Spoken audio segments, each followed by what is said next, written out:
Chapter 1420.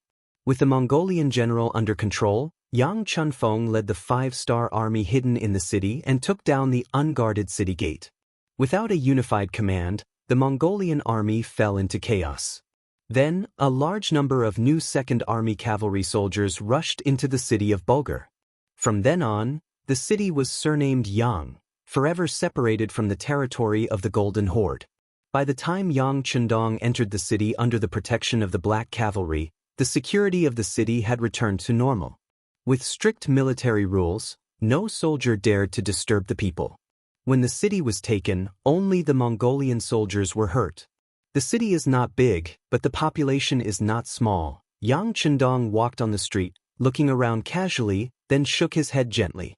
Yes, I heard that Bulgar is the largest city in the north of the Golden Horde. Many people living nearby often come here to exchange for what they need. Beta Persei told Yang Chundong some of the things he learned before. It's a pity that the Mongolians seem to be used to a nomadic lifestyle. They don't know how to make use of such good conditions. But this time we are here, everything is different. Watch how I build a big city here. A sufficient population and abundant, untapped resources. All of these were boundless wealth in Yang Chundong's hands. Beta Persei naturally believed Yang Chundong's words. He nodded heavily and said flatteringly, "Of course, who is the young master? There is only one such person in the world." Yang Chundong, who was elated by this sentence, laughed and said, "Well, young heir, you're so good at complimenting people. Well, tell me, do you have something to ask of the young master?" He was in a good mood and also joked. Beta Persei rubbed his hands and looked at Yang Chundong with a smile and said, "Young master, it is said that the Mongolian cavalry is good at charging. If you want to fight with them this time, can you let me lead the charge?" He knew that Beta Persei wanted to lead the army. He was a person who loved to fight and kill. Yang Chundong sighed and thought about it before agreeing. "Well, if that's the case, I will arrange it for the young master when there is a chance." "Thank you, young master. Thank you, young master." Beta Persei, who got Yang Chundong's agreement, immediately smiled. He felt that he was getting older and older. He was afraid that if he wanted to go on the battlefield, the chances would only get fewer and fewer. Since that was the case, he should take advantage of his youth and strength to perform well. When he got older and had a group of children and grandchildren, he would have something to brag about. Yang Chundong didn't know what Beta Persei was thinking. As someone close to him and his own family, he would take care of him if he had the chance. Although charging on the battlefield was very dangerous, it was not enough to make him worry about Beta Persei. After all, his status was there, and there would be many people to protect him on the battlefield. What he needed to do now was to consider his next move. If taking down Bulgar was revenge on the Golden Horde for daring to attack Wu Sheng's Third Army, then destroying the entire Golden Horde was a necessary step for him to take over the world and make the Han Chinese the king of the world. Beta Persei passed down the order. All officers of the deputy division level and above should go to the general's mansion in the city for a meeting. Yang Chundong already had various ideas in his mind, and it was time for him to implement these decisions. The meeting was held in the general's mansion. Yang Chundong presided over the meeting, and he announced a series of military and city governance policies. 2 hours later, the generals received their orders and left. Then the granary in the city was opened.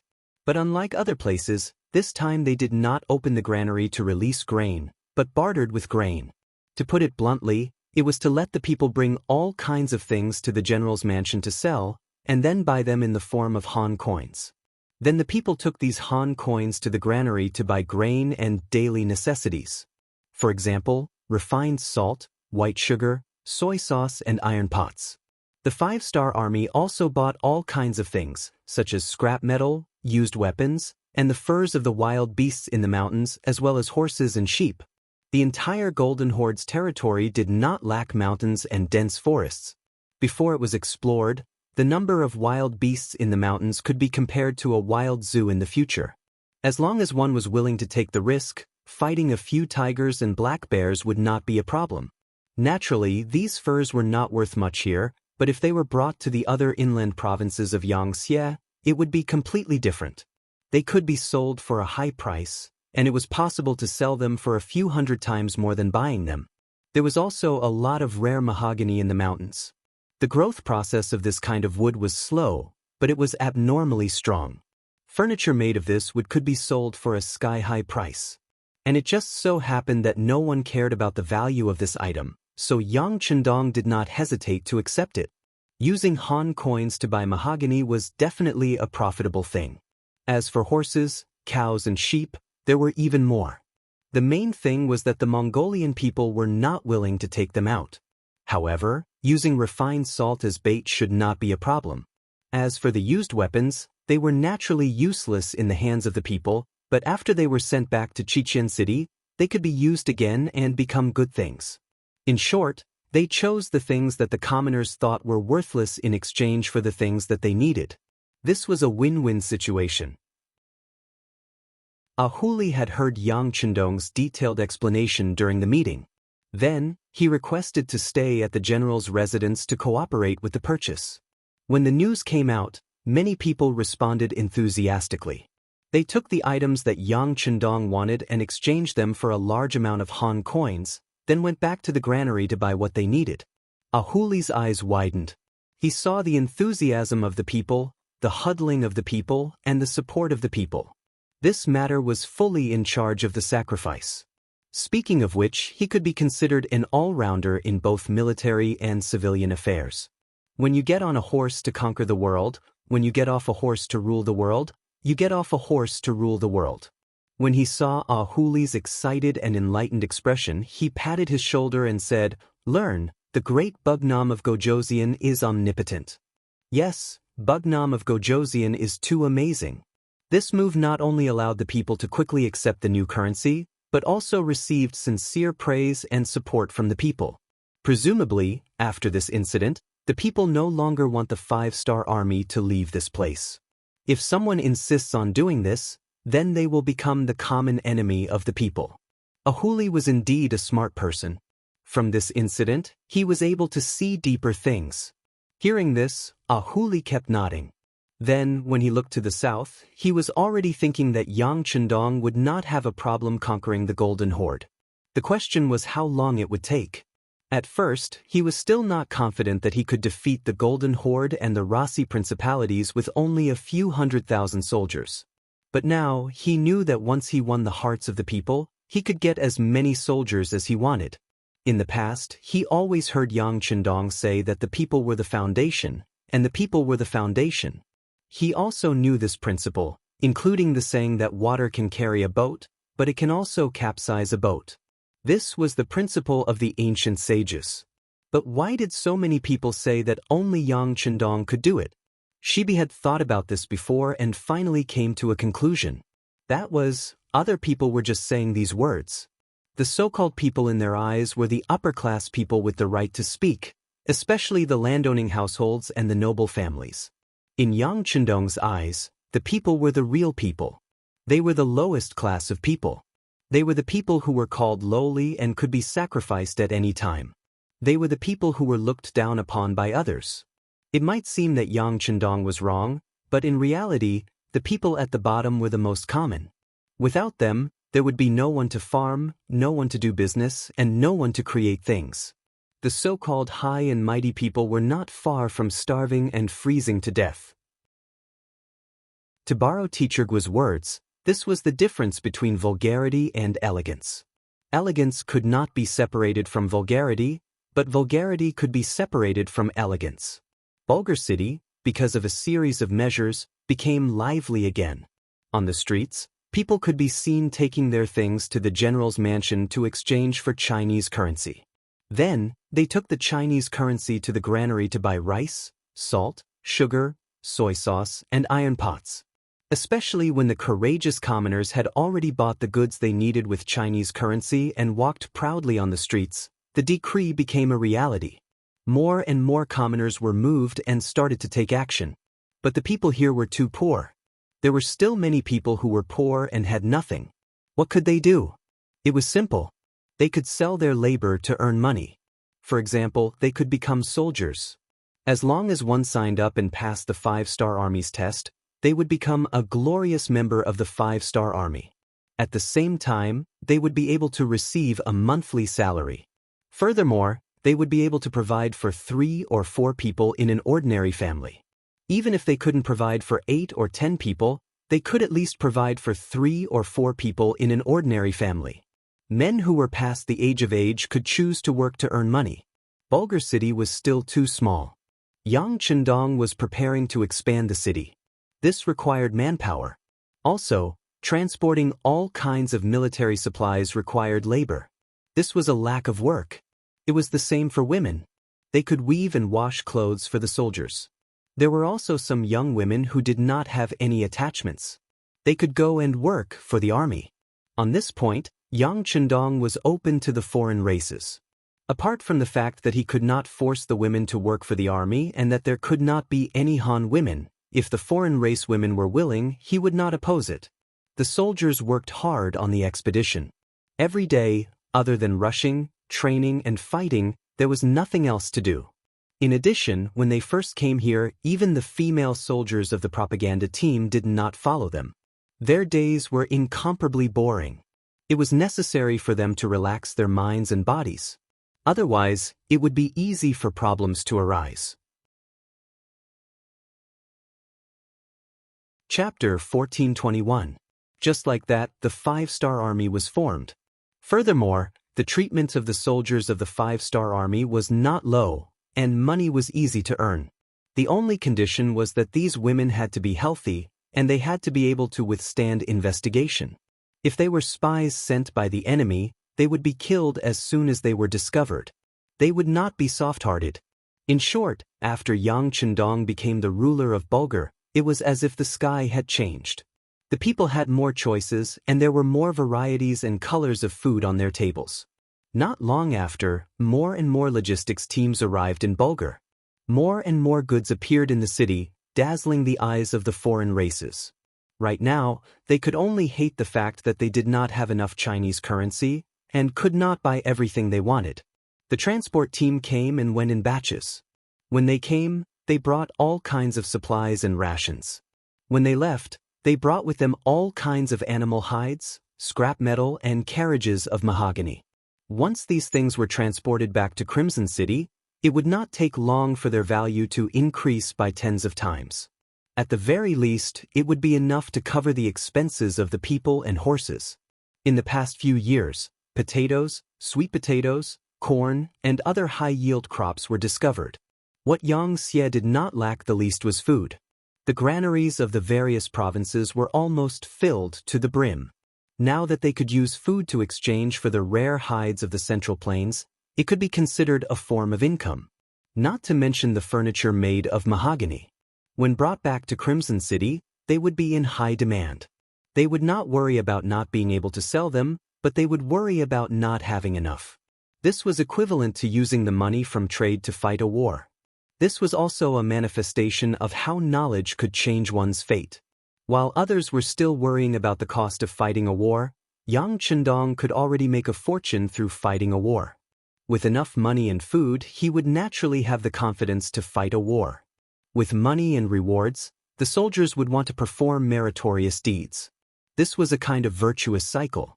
How could it not be powerful? Just like when Yang Chendong was winning the hearts of the people and making money in Bulgar City, the new Second Army, under the leadership of several division commanders, had already begun to expand their territory. Before anyone knew that they had arrived, they had launched continuous attacks on cities and territories. Setting out from Bulgar City, they headed south. Within 2 months, they had taken down Khat City, Kilo City, and Kazan City, all the way to Samara City. Samara was the entrance to Sarai City, the capital of the Golden Horde. In other words, once this place was conquered, the safety of the Golden Horde's capital would be directly threatened. This was something that Great Khan Mahama would never allow to happen. It was only a month ago that Mahama, who had escaped from Khat City, found out about the fall of Bulgar City. The furious Mahama couldn't understand why the 5-star army's reinforcements had come so quickly, nor why they had the guts to cause trouble for the Golden Horde. Speaking of which, Mahama was a very domineering person. Ever since he became the 39th monarch of the Golden Horde, although the strength of the Rossi Duchy was slowly rising, he had always been in a position to suppress them. In history, when the Rossi Duchy became independent, this great Khan had already passed away many years ago. Of course, the main reason why the Rossi Duchy became independent was because the Golden Horde had begun to split, which gave them an opportunity to take advantage of. Perhaps because of his experience, Mahama was a very conceited person. He had always been the one bullying others. Since when did others have the chance to find trouble with him? After learning about this, he first reprimanded his generals for their incompetence. How could they not have received the news that such an important city like Bulgar City had been lost? At the same time, he hurriedly mobilized all the troops stationed at the border of the Rossi Duchy from the west to the north. He wanted to take care of the 5-star army first and let them know who was the real king in this realm. This time, Mahama ordered his general, Gray, to lead 50,000 elite cavalrymen to Samara City and make preparations for the 5-star army's arrival. Mahama and his generals had already analyzed the situation. As an outsider, the King Wunan of Daimyong would not be able to fight a protracted battle with them. Just the cold winter temperature alone was not something they could handle. Therefore, the other party would definitely think of a way to end the battle quickly. Since that was the case, all they had to do was wait for the other party to arrive. The terrain outside Kazan City was wide and suitable for a cavalry charge. When the time came, he would let this outsider know that the so-called Great Ming Dynasty was just a two-legged sheep after so many years. As the descendants of Genghis Khan, the Golden Horde did not lack elite cavalrymen. They were good at war and came and went like the wind, giving people a headache. Even the Rossi Duchy, which had a certain number of firearms, had a headache. Speaking of the Rossi Duchy, after Ivan's army was defeated in Tov City, he returned to Moscow unwillingly. Not long after he entered the city, he received news that after Wu Sheng's Third Army and the 5-star Army's reinforcements met up, they left the destroyed Tov City and headed for Oxino City, occupying it. While they were recuperating, they were like a tiger watching a nail over the Rossi Duchy. As the saying goes, how could one allow others to sleep beside one's bed? The 5-star Army's actions were seen as a threat and a provocation by the Rossi people. Not long after Ivan entered the city, he received news that his father-in-law was going to send troops to eliminate the 5-star Army. At the very least, they were going to be chased out. With regards to his father-in-law's decision, Ivan raised both his hands in approval. Especially after fighting a battle with them and witnessing their abilities, he was even more convinced. In his eyes, the 5-star Army was an existence that was on par with the Golden Horde. In the main hall, when Ivan arrived, all his generals were already standing there. They were listening to Vanya's report on the Battle of Tov City. Vanya knew the importance of this matter, so he did not exaggerate. Instead, he reported the entire battle truthfully. At the end of his report, he even said, "I don't think there was anything wrong with our command in this battle. I can only say that the 5-star Army's cavalry was too strong. The 5-star Army's ability was even stronger than the elite cavalry of the Golden Horde. They were not even afraid of the rumbling of cannons. They were a terrifying opponent. Stronger than the cavalry of the Golden Horde." After these words were spoken, many people in the imperial court chuckled. It was no wonder that they thought so. The Golden Horde was one of the purest descendants of the Mongol army. Many of their cavalry started practicing archery when they first learned how to walk. Who could possibly be their opponent? In the face of such mocking laughter, Vanya did not respond. On the contrary, he maintained his silence. This was his way of protecting himself.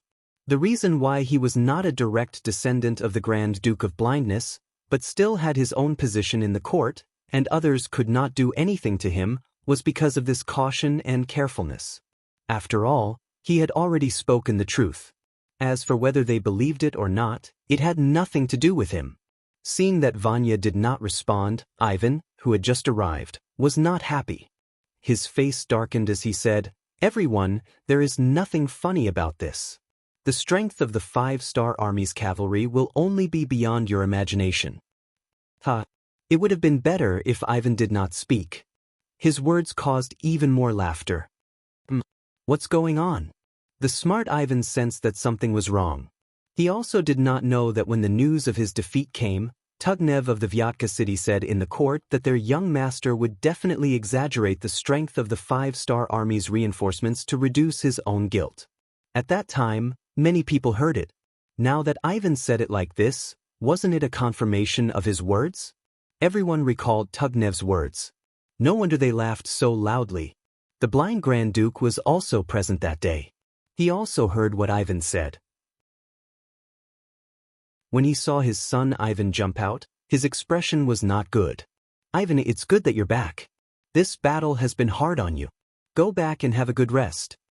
This was telling him that he would not be needed in the upcoming battle against the 5-star army. How could Ivan be willing to let this go? He immediately wanted to refute loudly, "Father-in-law, your son, enough, this is an order, not a discussion." The blind Grand Duke displayed the dignity that a person in his position should have. Then he ignored Ivan and asked the ministers, "Oxino City is our territory. Our citizens are there. We must take it back. Who is willing to lead troops to complete this extermination mission?" Tugnev, who had long wanted to show off his skills, was waiting for these words. He immediately stepped out and said, "This general is willing." Speaking of which, Oxino City was actually one of Tugnev's areas of influence. If there was trouble there, as the true master, he definitely could not stand by and do nothing. The court meeting ended. Ivan was left behind to meet with his father alone. When there was no one else around, Ivan looked at his father with an unconvinced expression. He believed that his wise father-in-law would definitely give him a reason. "Are you unconvinced?" Although his vision was limited, especially in his left eye, the Grand Duke of Blindness could still sense Ivan's dissatisfaction. Ifan didn't hold back. He was indeed very emotional. "Father-in-law, what your son said is true. This 5-star army cavalry is very strong. If we don't pay attention to them, our army will definitely be at a disadvantage. Father-in-law believes what you said." Before Ivan could continue, the blind Grand Duke had already concluded. This time, Ivan was at a loss for what to do. Fortunately, the blind Grand Duke continued speaking. "Since you are so sure, what is there to worry about? Some people will definitely hit a nail on the head. Some people will definitely look down on their opponents. Since that is the case, why not let them suffer some losses? Whether it is the 5-star army's defeat or Tugnev's defeat, it is not a bad thing for our duchy, is it not?"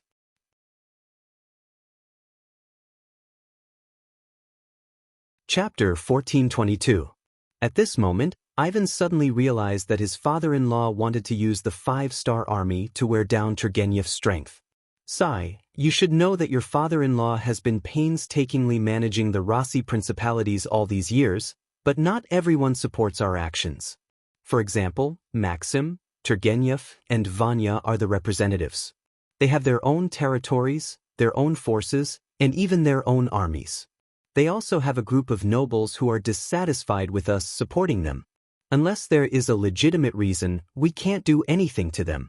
If that's the case, why don't we let them fight the 5-star army? Just as you said, the opponent is very strong. Let them fight it out among themselves. When the time comes, whoever wins or loses will be beneficial to us." This was the Duke's plan. Ivan finally understood and was in a good mood. "Father-in-law, I was wrong." Seeing that his son understood his father's decision so quickly, the blind Duke was also very happy. But then he asked worriedly, "Is the 5-star army's cavalry really that strong?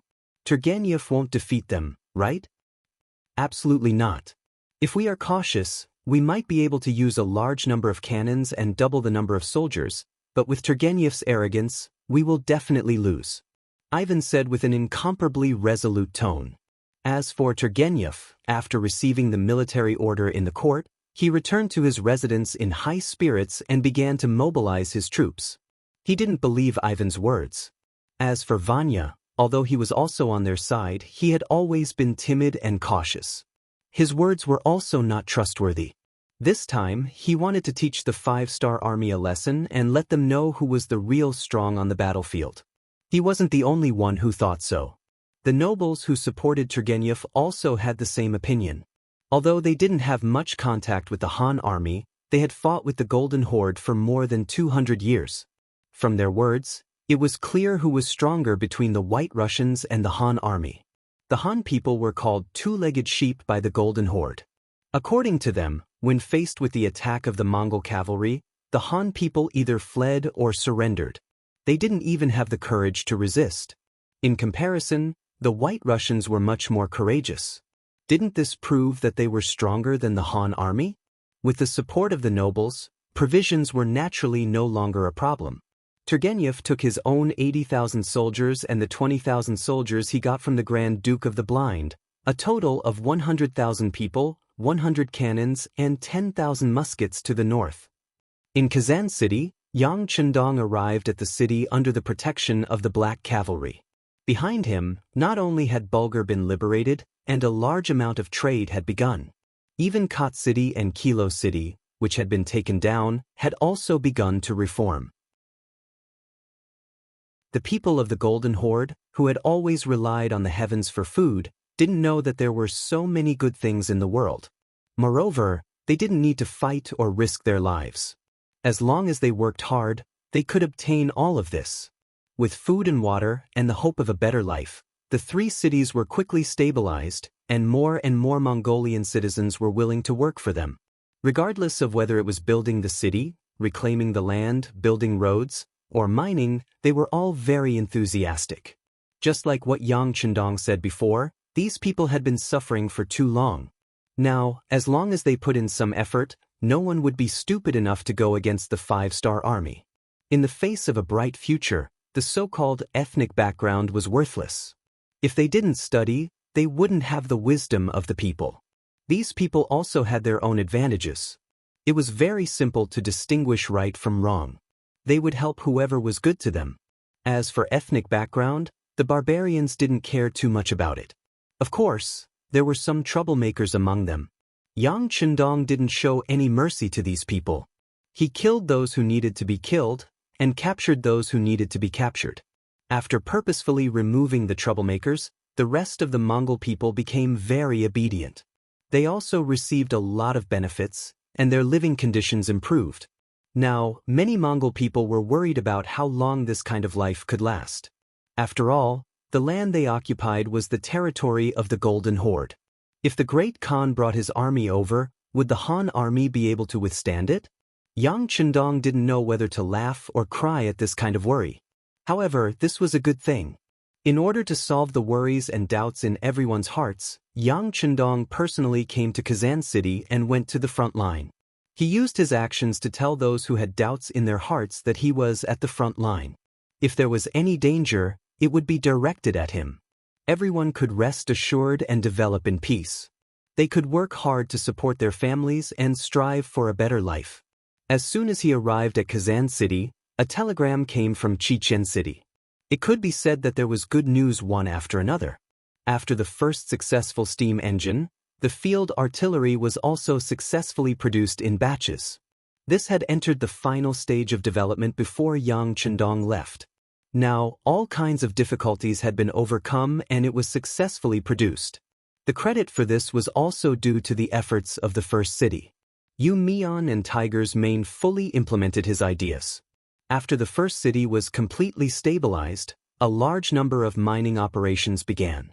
For a time, a lot of iron, copper, molybdenum, coal, zinc, gold, lead, and tungsten were developed and transported to Chichen City through the three eastern provinces.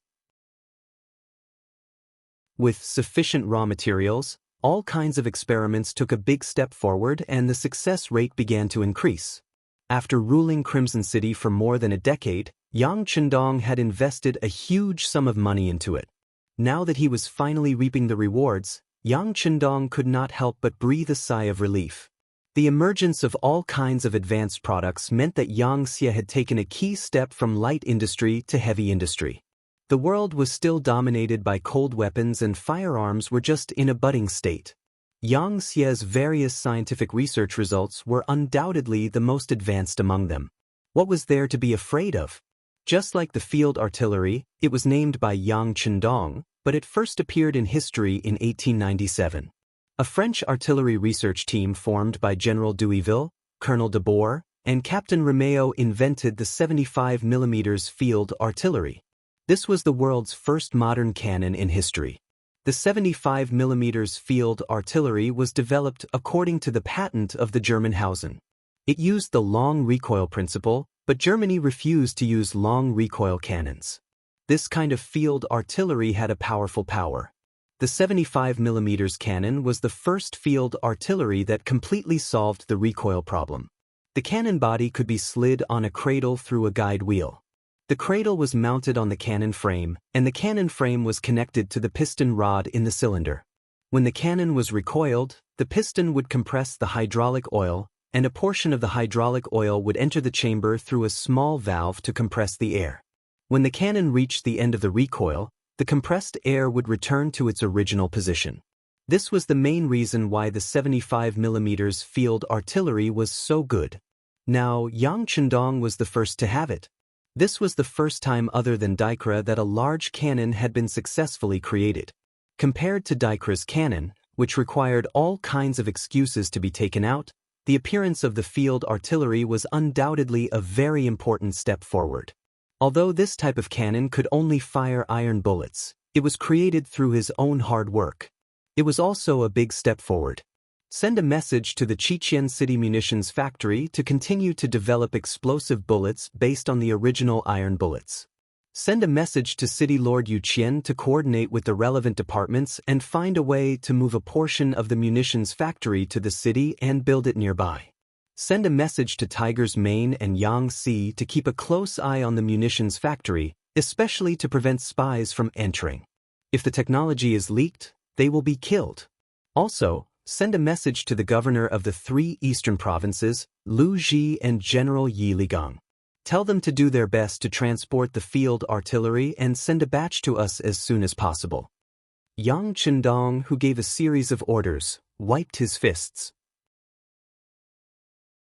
He couldn't wait to see the field artillery that could shoot up to 6 miles away in his hands, and the moment it showed its power on the battlefield.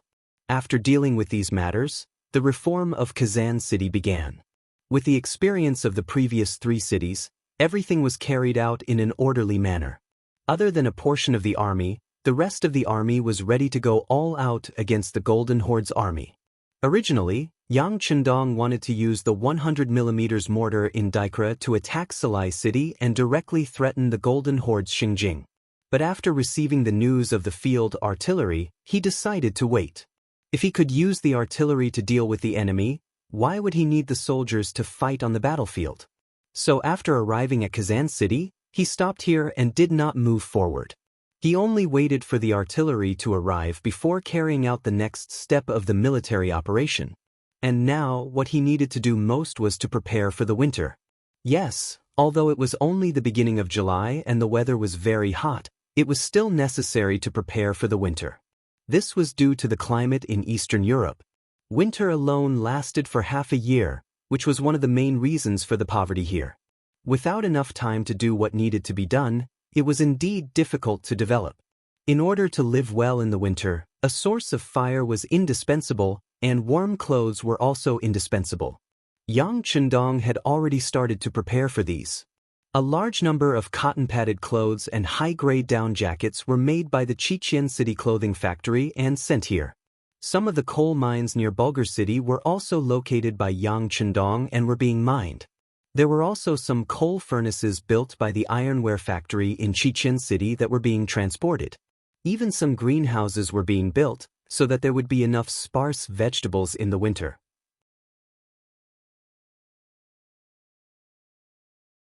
Chapter 1423. Yang Chendong was doing everything he could think of to prepare for winter. He wanted to use his actions to show everyone that the winter here was not difficult. As long as they were prepared enough, it was possible to make the outside cold and the inside warm. As long as they got used to living here, the fertile black soil was a treasure. They could grow all sorts of crops with higher yields and better food. Yang Chendong did not move forward after arriving at Kazan City. This scene was seen by the Golden Horde, and they were very confused. They did not understand why the 2-legged sheep were not moving forward. Were they afraid, or did they know that they were prepared to teach them a lesson in front of Samara, and did not dare to come? All right, since you're not coming, we'll go, right? General Gray decided to give up on defending and take the initiative to attack. For this reason, he mobilized the army to find 30,000 White Russians and captured them to serve the army. Capturing slaves to charge into the army was a tradition of the Mongolian cavalry. Usually, the slaves could be used to transport military supplies for them, and in battle, they could be used to charge at the front and attract the enemy's arrows and guns. In a chaotic world, human lives were cheap. The Mongolian cavalry had never treated the White Russians as human lives. The moment he set out, the scouts reported back. This made Yang Chendong, who was prepared to defend the city, see an opportunity. He decided to change his strategy of only defending the city. Nothing in the world was difficult for those who set their minds to it. Many things had two sides to them. One side was good, and the other side was bad. It was just that most people could not see it. If it was only the Mongolian cavalry, Yang Chendong decided to defend with the city walls and not attack them. He would just let them attack and deplete their strength. But there were 30,000 White Russians among them. That was a completely different story. Yang Chendong's next big move was all about manpower. These 30,000 people were right in front of him. How could he not take them? Not only that, but after considering the cost, he decided to take all 50,000 Mongolian cavalry. This way, the lack of manpower would be greatly reduced. Yang Chendong summoned a group of high-ranking officers and gave them orders one by one. Xiao Feng, the commander of Cold Front's 2nd Division, who had just arrived, looked very excited. As one of the first officers to follow Yang Chendong, Xiao Feng had been holding his breath all these years. It seemed like the 6th young master trusted him and handed over the security of Laos, Vietnam, Cambodia, and other provinces to him. Usually, he only needed to lead the elite Cold Front to travel between these provinces and show his head from time to time to intimidate some people. It might seem like a lot of work, but in reality, letting the most elite Cold Front do this was like using a butcher's knife to kill a chicken. Especially when he saw the other brotherly armies, and even many of the armies that were established later on, starting to gain merit one after another. Xiao Feng had requested for more than one battle from the army headquarters. He had even requested for a battle from Yang Chendong. But because of work reasons, he had not been transferred. 10 years passed just like that. Vietnam and the other provinces had completely stabilized.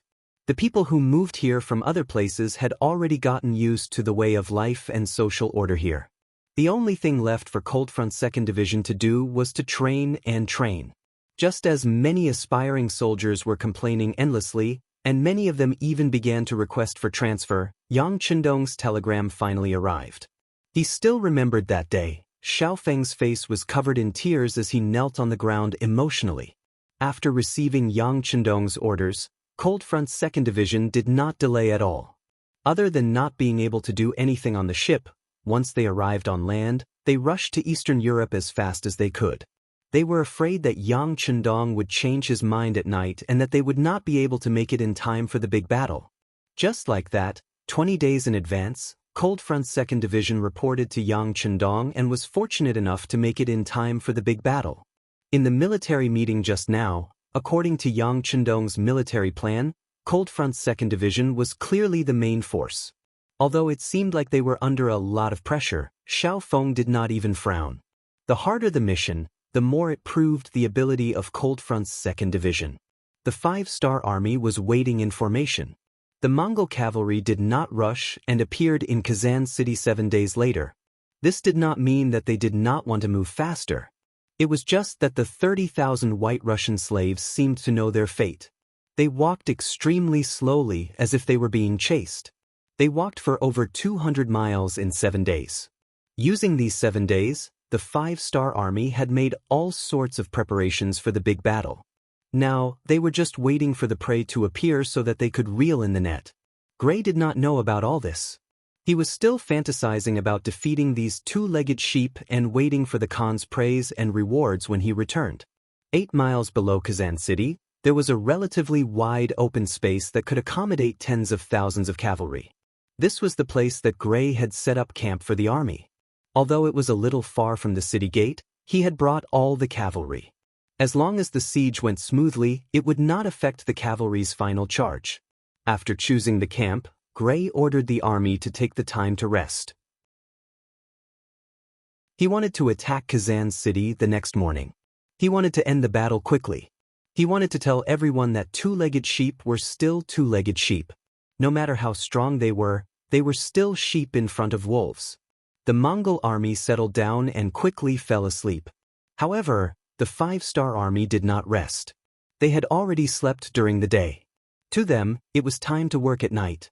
Using the moonlight, the 5-star army soldiers continuously exited the city and formed a huge encirclement around the Mongol cavalry camp 8 miles away. Yang Chendong did not have the intention to launch a night attack. From his point of view, they could still win if they did so. However, the price they had to pay would be too high and the rewards would be too little. This was not what he wanted. What he wanted was a complete victory and not just defeating the enemy. At the Mongol army's camp, there were already scouts who had discovered the actions of the 5-star army. They quickly reported it to General Gray, who had just laid down. He was so shocked that he broke out in a cold sweat. At the same time, he asked his subordinates, "Are the barricades and other items prepared?"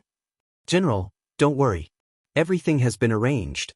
If the 5-star army doesn't come, then forget it. If they come, we will teach them how to behave." The general in charge of night duty said arrogantly. "Very good. However, we cannot be careless. How about this? Transfer another 10,000 cavalry over and let them defend with you. If the 5-star army sneaks into the camp, then fight them back. Of course, if they don't sneak into the camp, don't act rashly. After all, it's already dark. If we attack rashly, it's easy to fall into their trap." Although Gray was conceited, he still had a cautious side to him when it came to fighting a real battle. The Mongol general placed his right hand in front of his chest and bowed before turning around to make arrangements. Gray, who was left behind, was unable to fall asleep. Instead, he laid on the bed with his clothes on. As long as there was any movement, he would be able to jump up and command the army. As he waited anxiously, the night passed. Nothing happened. Gray didn't know when he had fallen asleep. When he opened his eyes again, the sky was already bright. He suddenly thought of something and hurriedly went out of the tent. When he saw that the army outside the tent was normal and the soldiers were preparing breakfast, he couldn't help but heave a sigh of relief.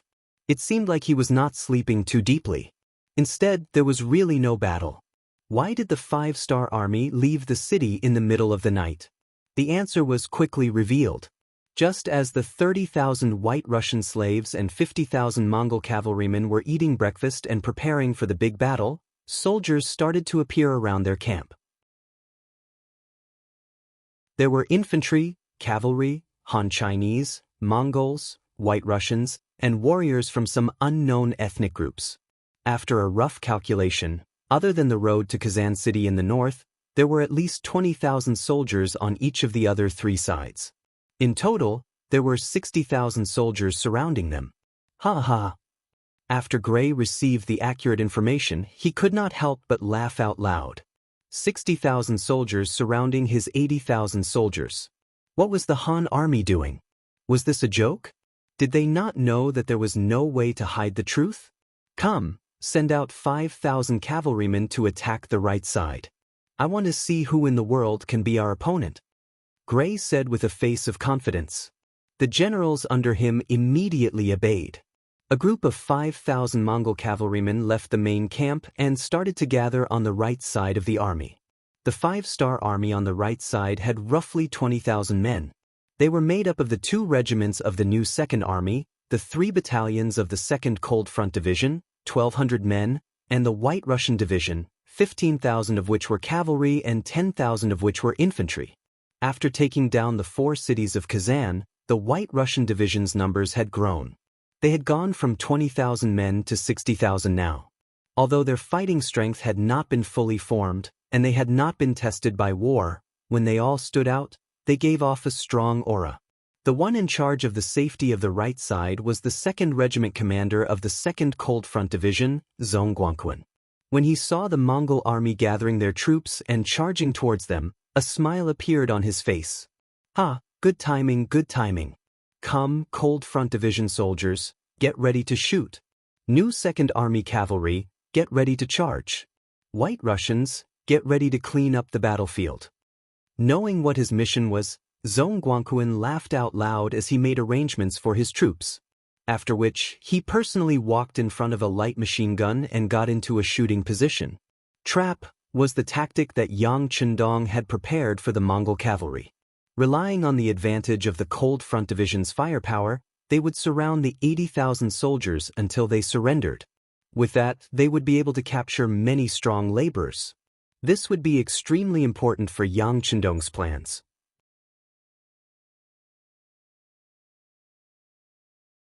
Chapter 1424. How would the Mongol cavalry know about this? They only knew that their enemies were a bunch of mobs. Their uniforms were not uniform. In fact, it was rare for an army to unify their uniforms. However, why were there so many different races? There were also the White Russian and Mongol soldiers. Although they were holding swords, their arms were trembling. They were clearly a bunch of untrained commoners who had never seen life and death. Could they really fight with these people? As the elite cavalry of the Golden Horde, these 5,000 Mongol cavalry had their own pride. When they found out that their opponents were so weak, they were filled with arrogance. In their eyes, they only needed one charge to break the morale of their opponents. Then, all that was left was to jump on their horses and slaughter them. One by one, the Mongolian cavalrymen laughed out loud and got on their horses. They got into formation and were ready for an assault. On the other hand, the 5-star army camp. Just as the Mongol soldiers thought, many of the sword-wielding soldiers were trembling. They were just commoners a few days ago. However, because the 5-star army gave them good treatment, they joined with the mindset of taking advantage of the situation. Some of them were so hungry that they could not take it anymore. When they found out that becoming a member of the 5-star army meant that they could eat and fill their stomachs, why would they care about anything else? The world was big, but the stomach was the biggest. As such, the recruitment process for the 5-star army was very simple. Very quickly, 60,000 people were gathered. In the following few days of military training, the soldiers of the new Second Army finally understood what it meant to be infuriated when compared to others, what it meant to be a bunch of mobs, and what it meant to be unteachable. Not to mention other things, just the fact that these new soldiers could not even tell left from right. When they walked in formation, there were all sorts of postures. There were even a few who walked with crutches. If they could not even understand the basics of walking, how could they win the battle? Because of this, many officers had reported the situation to their superiors. In the end, when it was reported to Yang Chendong, it was like a stone sinking into the ocean. Now, these so-called unqualified soldiers had walked onto the battlefield. Looking at their performance, they were already scared out of their wits. If a fight really broke out, what would be the result? Would they be defeated before they could even meet the enemy? Although they were worried, the order was given by Yang Chendong. No matter how dissatisfied the selected instructors of the new Second Army were, they could only suppress it for now. Whether it was in Xianxia or the 5-star army, Yang Chendong's position had never been shaken, and no one could question his words. The instructors who trained them did not understand. Even the acting division commander of the White Russian Army, Nikolov, and the deputy division commander, Ahuli, could not understand. In their eyes, such unqualified soldiers should not be on the battlefield.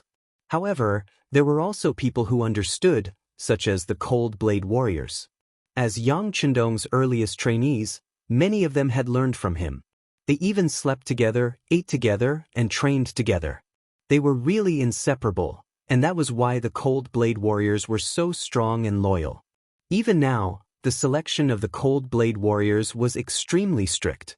Not only did they have to go through strict background checks from the previous 5 generations, but they also had to see if they could endure hardships and if they really had the strength. As for the Han Chinese standards, there was no need to mention them. This was the most basic. Of course, the treatment of the Cold Blade warriors was not something that other armies could compare to. Because of that, while Yang Chendong trusted them, the Cold Blade warriors also trusted Yang Chendong. As long as it was a decision made by the 6th young master, they would follow it wholeheartedly. Even if he asked them to climb a mountain of swords or dive into a sea of fire, they would not frown. Just like now, seeing that the Mongolian cavalry was about to attack, the other people were still nervous.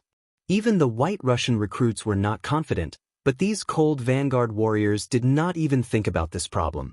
Their thoughts were very simple, and that was to destroy the enemy. Hurt them so that they would tremble when they heard their names and lose their will to fight. On the battlefield, the 5,000 Mongol cavalry who were ready finally moved. Facing the encirclement formed by the 5-star soldiers 5 li away, they launched an assault. A total of 5,000 cavalrymen formed a fan shape as they charged forward in a long snake formation. Their shouts and cries rang out incessantly. The Mongol cavalry loved to shout when charging. It was as if they did not shout, they would not be able to show off their strength. Often, such shouts could scare the enemy and cause their morale to drop by 30%. White Russian soldiers, take out your bows and get ready. One of the new Second Army's commanders yelled. Following which, the 8,000 White Russian archers raised their weapons and began to knock their arrows. Speaking of which, these archers were not up to standard. They had only trained for less than 7 days. Although some of them had come into contact with things when they were young, there were only a few of them. Most of them could only shoot arrows. As for hitting the target, that was not a joke. Although the number of 8,000 soldiers was not small, no one knew how much of a threat and lethality they could pose. Just when everyone was looking at this scene worriedly, Nicholas and Ari, who were standing on the top floor of Kazan City, were looking at these recruits with a pair of binoculars. Suddenly, many of the recruits released their arrows without listening to orders. Moreover, the distance of the arrows was very close. Some of them simply threw the arrows 5 or 6 meters away. Beta Persei, who was looking at this scene through his binoculars, could not hold his breath and spat it out. Then, he felt that this was not good, so he quickly lowered his head and suppressed his laughter. How is this the performance of an army? Nikolov and Ahuli lowered their heads, wishing that there was a hole in the ground for them to crawl into.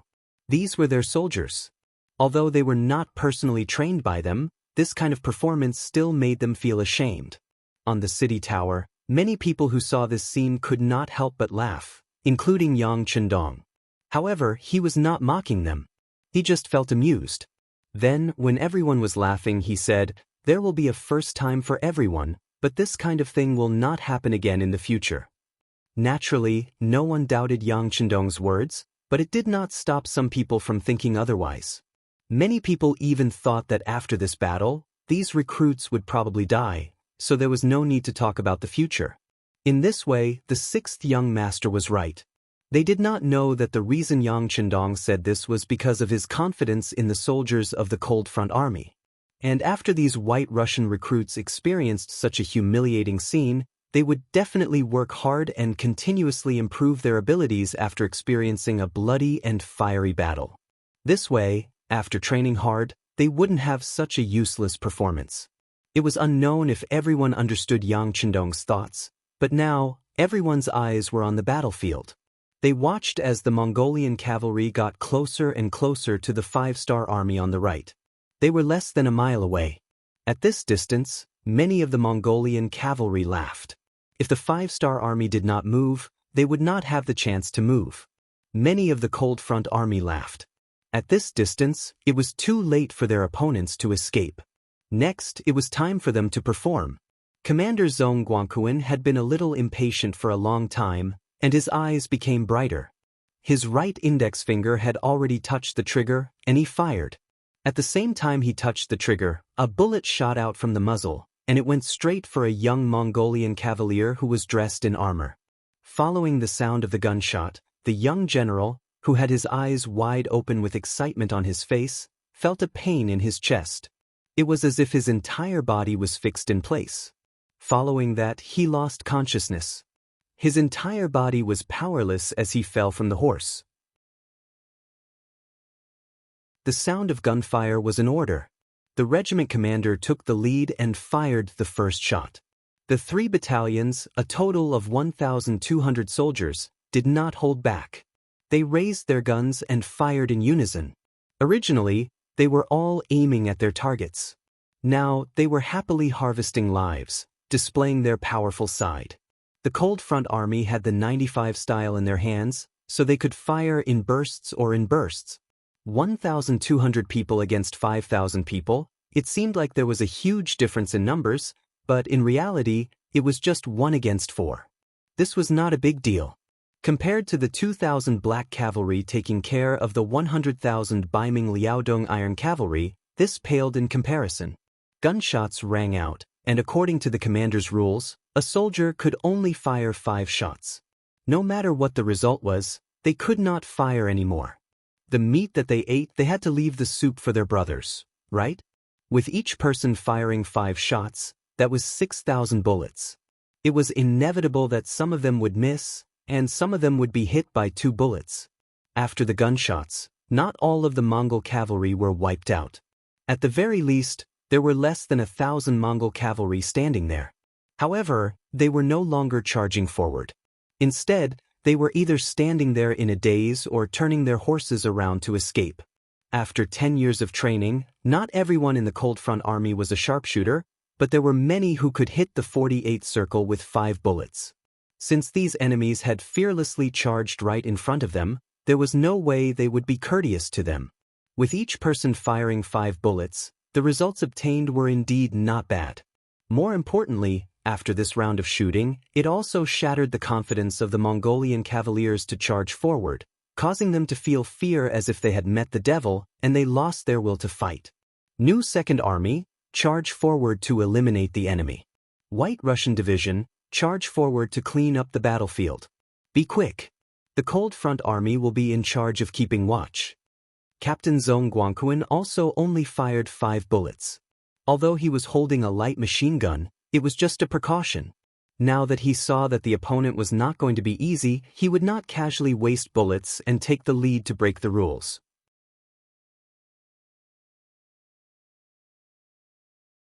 Chapter 1425. The 4,000 cavalrymen of the new Second Army, who had been waiting impatiently for a long time, dashed out like arrows, leaving the bowstring after receiving the military order. Following closely behind were 15,000 White Russian recruits. Although they didn't have much combat experience and their military qualities weren't up to par, they were still capable of cleaning up the battlefield. Even so, when many of the recruits arrived at the battlefield and saw the blood flowing like a river and broken limbs all over the ground, many of them couldn't help but vomit. This was normal and no one would laugh at them. Elite veteran soldiers weren't originally so iron-blooded. They were all tempered through battle after battle. In the middle of the Mongolian army, Gray saw this scene with his own eyes, and a flash of astonishment appeared in his eyes. It wasn't that he hadn't seen firearms before. His old opponent, the White Russian Army, had them. Their Khan also had a small number of firearms, but in terms of power, they were far inferior to the firearms in the hands of the 5-star army. Not only could the 5-star army's firearms fire faster, their accuracy was also higher than the firearms he had seen before. Most importantly, they could fire continuously. Heavens! Where did they get these firearms from? They were so powerful. The cavalryman's charge was just seeking death. How could they win? At this moment, panic appeared in his heart, and he was no longer as confident and conceited as he was before. After being frightened by the powerful firepower and might of the 95 style, Gray didn't immediately order his men to rescue the survivors. When the battlefield was almost completely cleaned up, he suddenly thought of something. However, at this moment, the 1,000 cavalrymen who had luckily escaped the clutches of the musketeers were being surrounded by the cavalrymen of the new Second Army. Friction, friction, and continuous friction. Their courage was broken. After losing their courage, the 1,000 Mongolian cavalrymen were like birds startled by the twang of a bow. They were completely surrounded, and if they were killed, if they were captured. Attack the left side, attack the left side. The firepower of the 5-star army on the right side had frightened him. Gray had no choice but to give up on the idea of attacking from that side. He wanted to see the situation on the left side. If he could, he would rush out from there. Now, he was not thinking about how to take Kazan, but how to leave this place and inform the Khan of the fact that the 5-star army had powerful guns. Another 5,000 Mongolian cavaliers came from the left, and the third commander of 2nd Cold Vanguard Division, Chu Luo, laughed loudly. Good timing, good timing. It's time for our 3rd regiment to show our might. Come on, listen to my orders and prepare to fire. Lung Feng's soldiers from the 3rd Regiment and 3 battalions were eager to give it a try. Even the new 2nd Army and White Russian cavalry beside them were no longer panicking. They focused their attention on Lung Feng, who was holding onto his musket. They wanted to see another miracle. Baba baba. Baba baba. The gunshots rang out just as everyone expected. Before the 5,000 Mongolian cavaliers could reach the 5-star army, most of them were killed. Then, countless cavaliers rushed out to kill the survivors and clean up the battlefield. Charge and tangle with the enemy cavaliers. They won't be our match. With the lesson just now, Gray did not hesitate this time. Instead, he immediately sent out 2,000 cavaliers. He wanted to think of a way for them to tangle with the 5-star army. This way, the enemy would not use their guns out of fear, and the advantage would fall into his hands. With a single order, the 2,000 elite Mongolian cavaliers charged forward. Although they were intimidated by the powerful guns of the 5-star army, they had to charge forward since their general had given the order. Great, more people are coming to die. Everyone, 2 bullets. Once we're done, we'll call it a day. The 3rd commander, Chu Luo, laughed loudly to release his joyful mood. Then he took the lead and fired a bullet. The bullets seemed to have eyes as they charged towards the incoming Mongolian cavalry. There were only 2,000 of them, and they were only left with less than 300 in a short period of time. By the time they arrived in front of the new 2nd Army, they were no longer able to do anything. How did this happen? How did this happen? Gray's expression became increasingly ugly when he saw the reinforcements he had sent out being buried so quickly. It was as if he had seen a ghost. While his expression changed, he turned around to look behind him. In just 2 short attacks, they had lost 12,000 cavaliers. Not a single one of the cavaliers who had charged out had returned alive. This was the first time he had seen such a loss after becoming a general.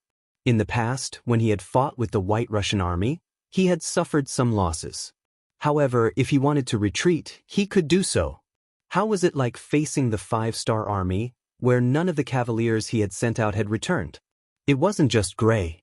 The 3,000-plus cavaliers under him, as well as the 30,000 White Russian slaves, all revealed terrified expressions. This time, they had thought that this was an easy mission to complete, and that it was time for them to show off the might of the Mongolian cavaliers. However, who would have thought that this was simply hell? In front of the 5-star army, they were just like loathsome mosquitoes that could be stepped on and slaughtered at will. No one had any ideas. They could only look at Gray, hoping that he would have a way to turn the situation around. However, Gray had long since run out of ideas. He had only taken a glance behind him and did not give the order to break out of the encirclement. From his point of view, he still had a chance. There was no need for him to make a decision to fight to the death. He could continue waiting. Once there was no news of him from the Khan for a long time, he would definitely send reinforcements. When that happened, there would be an opportunity for him to coordinate with the Mongolian cavaliers. With hope in his heart, Gray decided to pull back his troops and focus on defense. His army could no longer take a beating. If not, their morale would be completely destroyed. While the 5-star army on the left, rear, and right were waiting for their opponents to choose to attack, the Mongolian cavaliers had actually stopped in their tracks. Furthermore, they quickly took out the barricades that they had put away in the morning and assumed a stance that they were going to defend to the death. This infuriated the 3 armies surrounding them. What are they doing? They've only charged out twice, and they're already afraid. What a bunch of cowards. They're cowards. How can such people claim to be the strongest Mongolian cavaliers in the world? What a joke. Angry shouts followed, and there were even people shouting in dissatisfaction. When the shouts reached the Mongolian camp, the faces of Gray and many of the young generals turned pale. They were ashamed and embarrassed. Not long ago, they had accused the Hans of being 2-legged sheep, saying that they only knew how to hide within the city walls and not dare to come out to fight. However, today, everything had changed. They had become cowards who did not dare to come out to fight. However, they were still inferior to the Hans. At the very least, the Hans had sturdy city walls, while they only had a simple camp made up of wooden fences. Could such a camp block the enemy's charge? Order the archers to prepare for a counterattack. Also, place the 30,000 white Russian slaves at the outermost perimeter. Gray said worriedly. He wanted to use the White Russians as human shields to protect their safety. Regardless of whether the White Russians were willing or not, under the threat of the 30,000 Mongolian cavaliers, they could only do as they were told. This scene was seen by the surrounding White Russian soldiers, causing many of them to reveal expressions of anger. Although these people were not their friends, from a certain point of view, they had a common ancestor. In fact, if they were a few generations older, they might even be of the same race. Seeing their fellow countrymen being humiliated and threatened, some of the hot-blooded people actually took the initiative to ask for battle. They wanted to charge up and kill the Mongolian cavaliers to save the people with the same skin as them. On the city wall, the generals were still in a state of excitement from their great victory, especially Nikolai and Ahuli. This was the first time they had seen the 5-star army show off their might with their guns. Naturally, they were excited and emotional. They were proud to have joined such a powerful force. At this moment, the voices of the soldiers asking for battle reached the ears of the two division commanders. After looking at each other, they reported to Yang Chendong. The final decision was still in the hands of Bugnam of Gojoseon. Let's talk about it later. Yang Chendong did not agree. From his point of view, now was not the time to attack. Although the White Russian soldiers were of a different race, they had surrendered to him and joined the 5-star army. He had to consider their safety. At the very least, he could not let them die for nothing. Before they could form a fighting force, Yang Chendong would not let the White Russians take the risk. This was out of kindness, and Nikolai and Ahuli were naturally clear about it. They did not fight for it. Instead, they were touched by Yang Chendong's sympathy. Furthermore, Yang Chendong's gaze was deep and calm. With the might of his guns, the 80,000 Mongolian soldiers were just monkeys in the palm of the Buddha. He could play with them however he wanted. If not for the fact that the other party was strong and could not develop without sufficient manpower, he would have already given the order to annihilate them. Yang Chendong did not hold much hatred towards the Mongol army. Due to geographical reasons, the Mongol army did not have much conflict with the Han people. Even after they were defeated in history, they did not cause much harm. Therefore, if he could capture more of them, he was willing to do so even if it took more effort. Gray didn't know about this. What he needed to do now was wait for reinforcements to appear. This time, as he was rushing for time, he had only brought 3 days' worth of rations. From his point of view, even if they could not attack Kazan City, reinforcements would arrive. If they did not have enough rations, they could just wait patiently. In fact, he was still waiting for reinforcements to appear. At that time, he might be able to coordinate with them.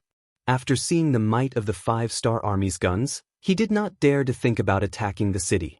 However, there was a high possibility of retreating.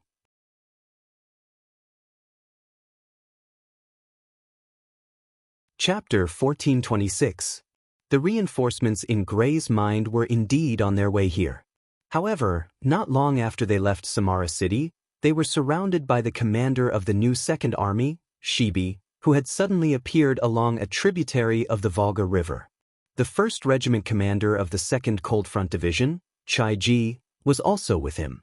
The sound of a gun was exchanged for 10,000 taels of gold. In just an hour, 5,000 reinforcements and 100 carriages of rations were exchanged for the 5th Star Army's contribution. Reporting to the commander, "We have killed more than 870 enemies and captured the rest. Not a single one escaped. Please report." The commander of the guards, Su Liang, reported the results of the battle in a loud voice. "Quickly clean up the battlefield. Do not leave behind any traces of battle." Shibi returned the salute and gave the order. Then he smiled at Chai Ji and asked, "Commander Chai, why do you look so down?" These opponents are too weak. It's not fun to fight them. Chai Ji sighed and pretended to be a fool. At this moment, he looked as if he had taken advantage of the situation and was pretending to be innocent. After listening to him, Shibei did not expose him.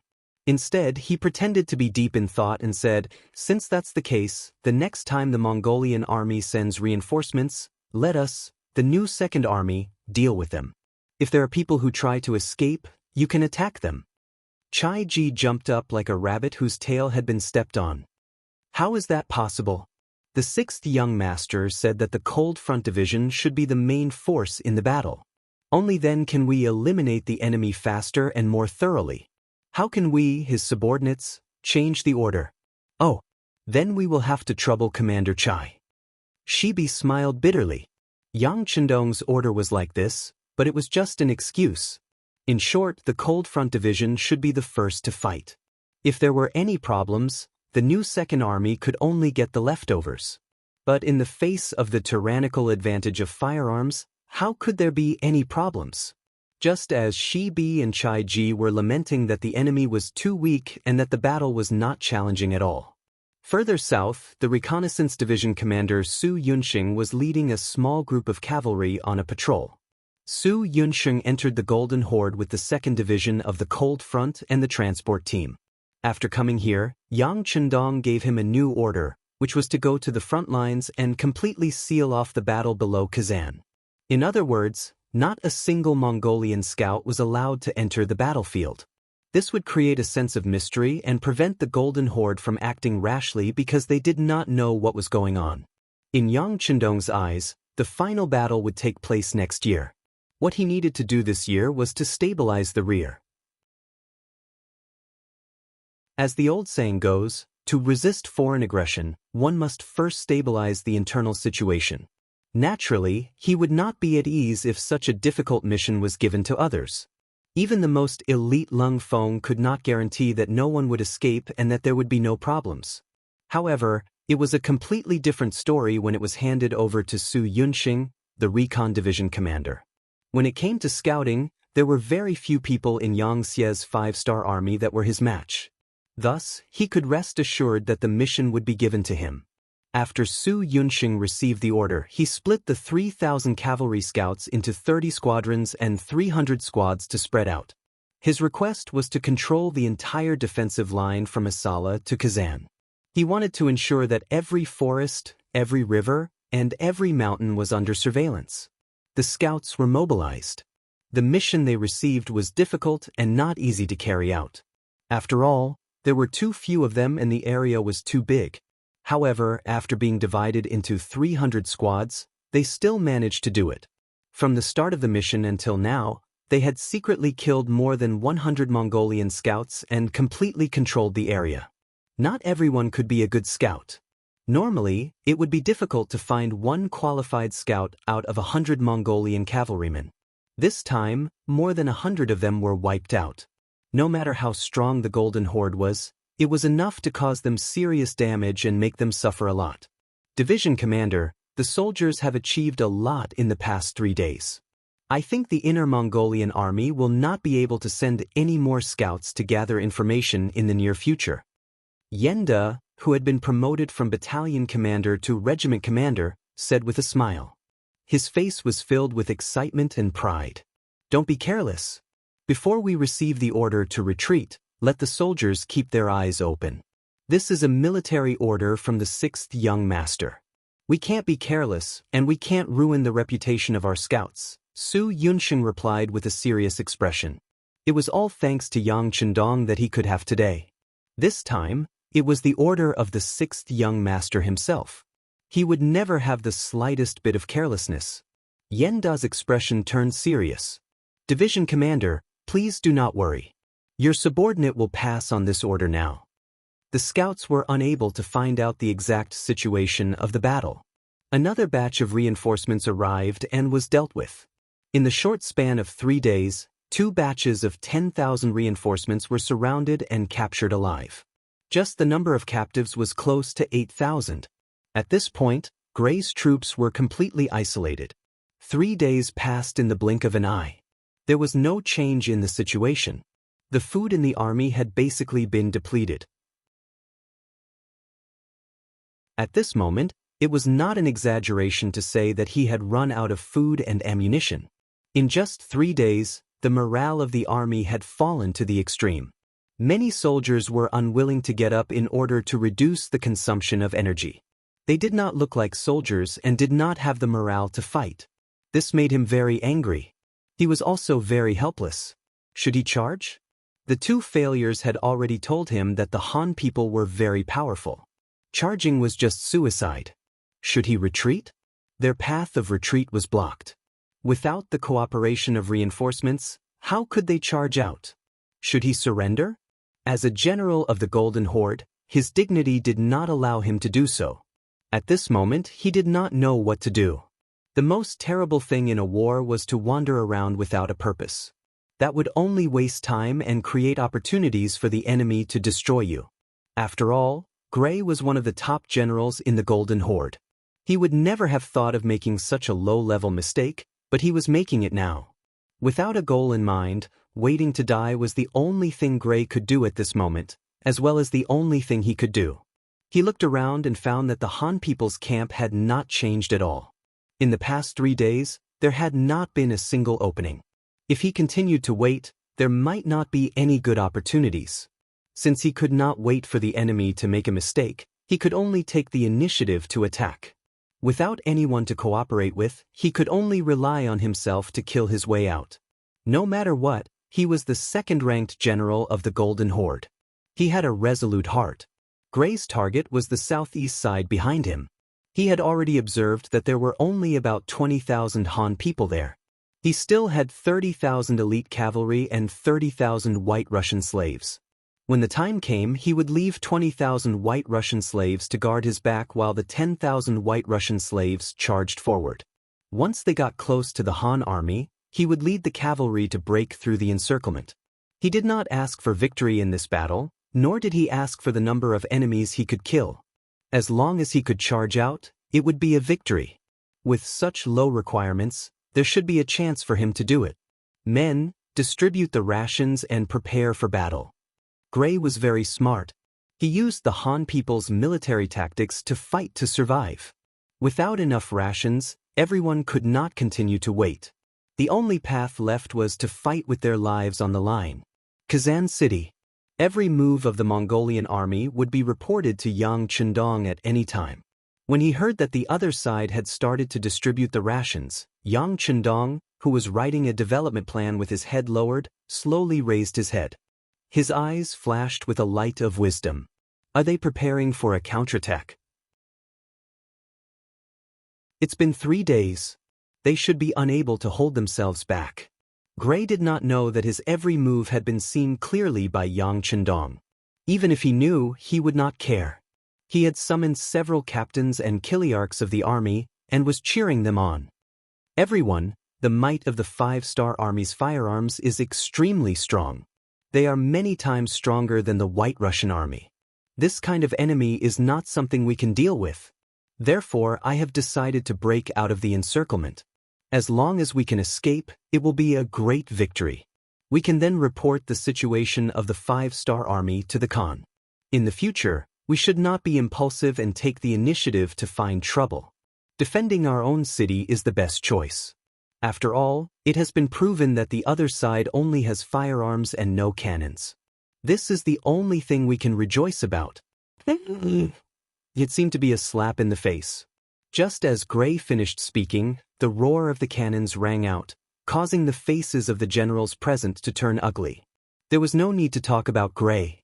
His eyes were so red that they could be compared to a monkey's, but at this moment he finally understood that it was not that the other side did not have cannons. It was just that the time was not right. Just by listening to the sound of the cannons, he knew that the other side's cannons were as powerful as their firearms. The 100mm mortar started to wreak havoc in the Mongol cavalry camp. Under the command of the 2nd Division Artillery Battalion Commander Lin Lun, a total of 20 cannons landed one after another beside the camp. When the first cannonball landed, it caused a huge wave that was enough to blow over the camp and cause the neighs of war horses to ring out continuously. Although it was only a total of 60 cannonballs, it was enough to cause a huge wave, causing Gray, who was preparing to break out of the encirclement, to be completely defeated. What's going on? Where did the cannons come from? Where did the cannons come from? Gray walked out of the large tent and grabbed a Mongol soldier who was running around in panic. It's the cannons from Kazan City. That soldier originally wanted to break free from his restraints. He did not want to die and only wanted to find a safe place to hide. However, when he saw that the person who stopped him was General Gray, he had no choice but to stand on the spot and answer. The cannons from the city? That's impossible. After hearing this answer, Gray shook his head continuously. That was a distance of 8 li. He did not believe that any cannons could reach that far. Furthermore, the cannons were not solid shells, but explosive shells. All of this had already exceeded his understanding.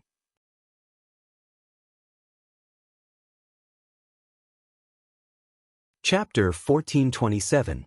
Regardless of whether he wanted to admit it or not, the moment the cannons stopped firing, all sorts of information had been sent over by the army, confirming that the Han soldiers had fired from the city walls.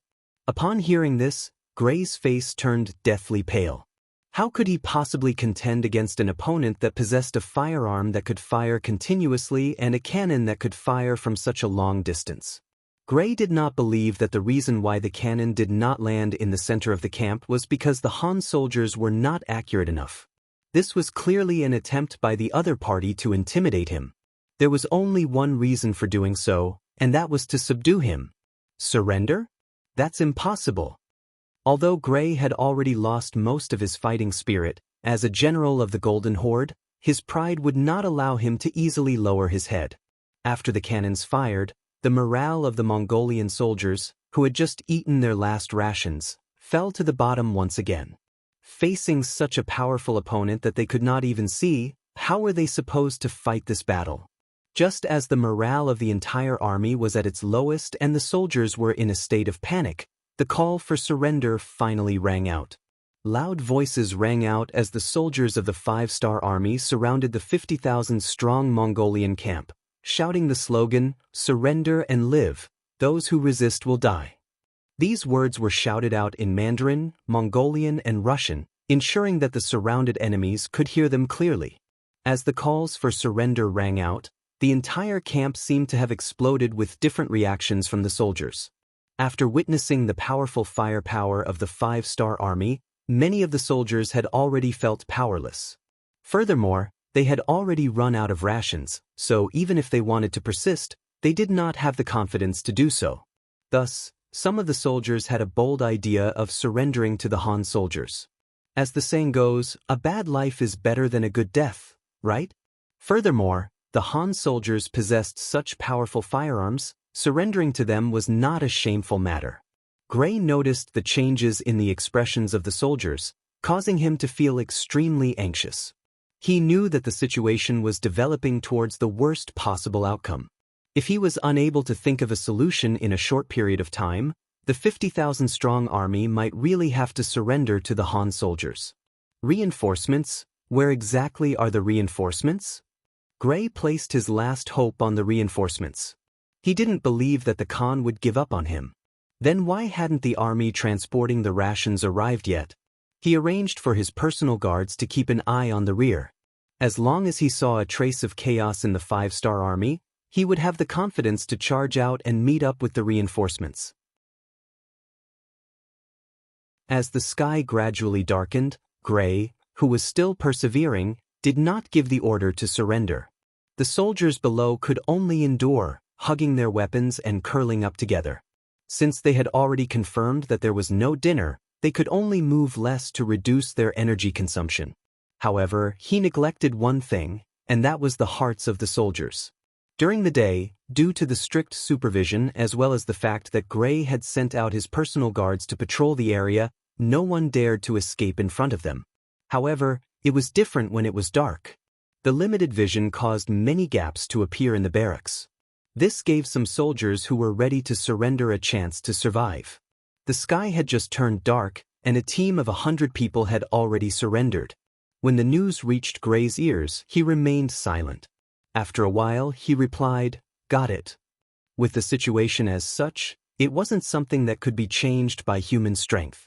In the end, Gray was still soft-hearted. He didn't want to see all of his soldiers die here like him. Why not be merciful before they die and give them a chance to live?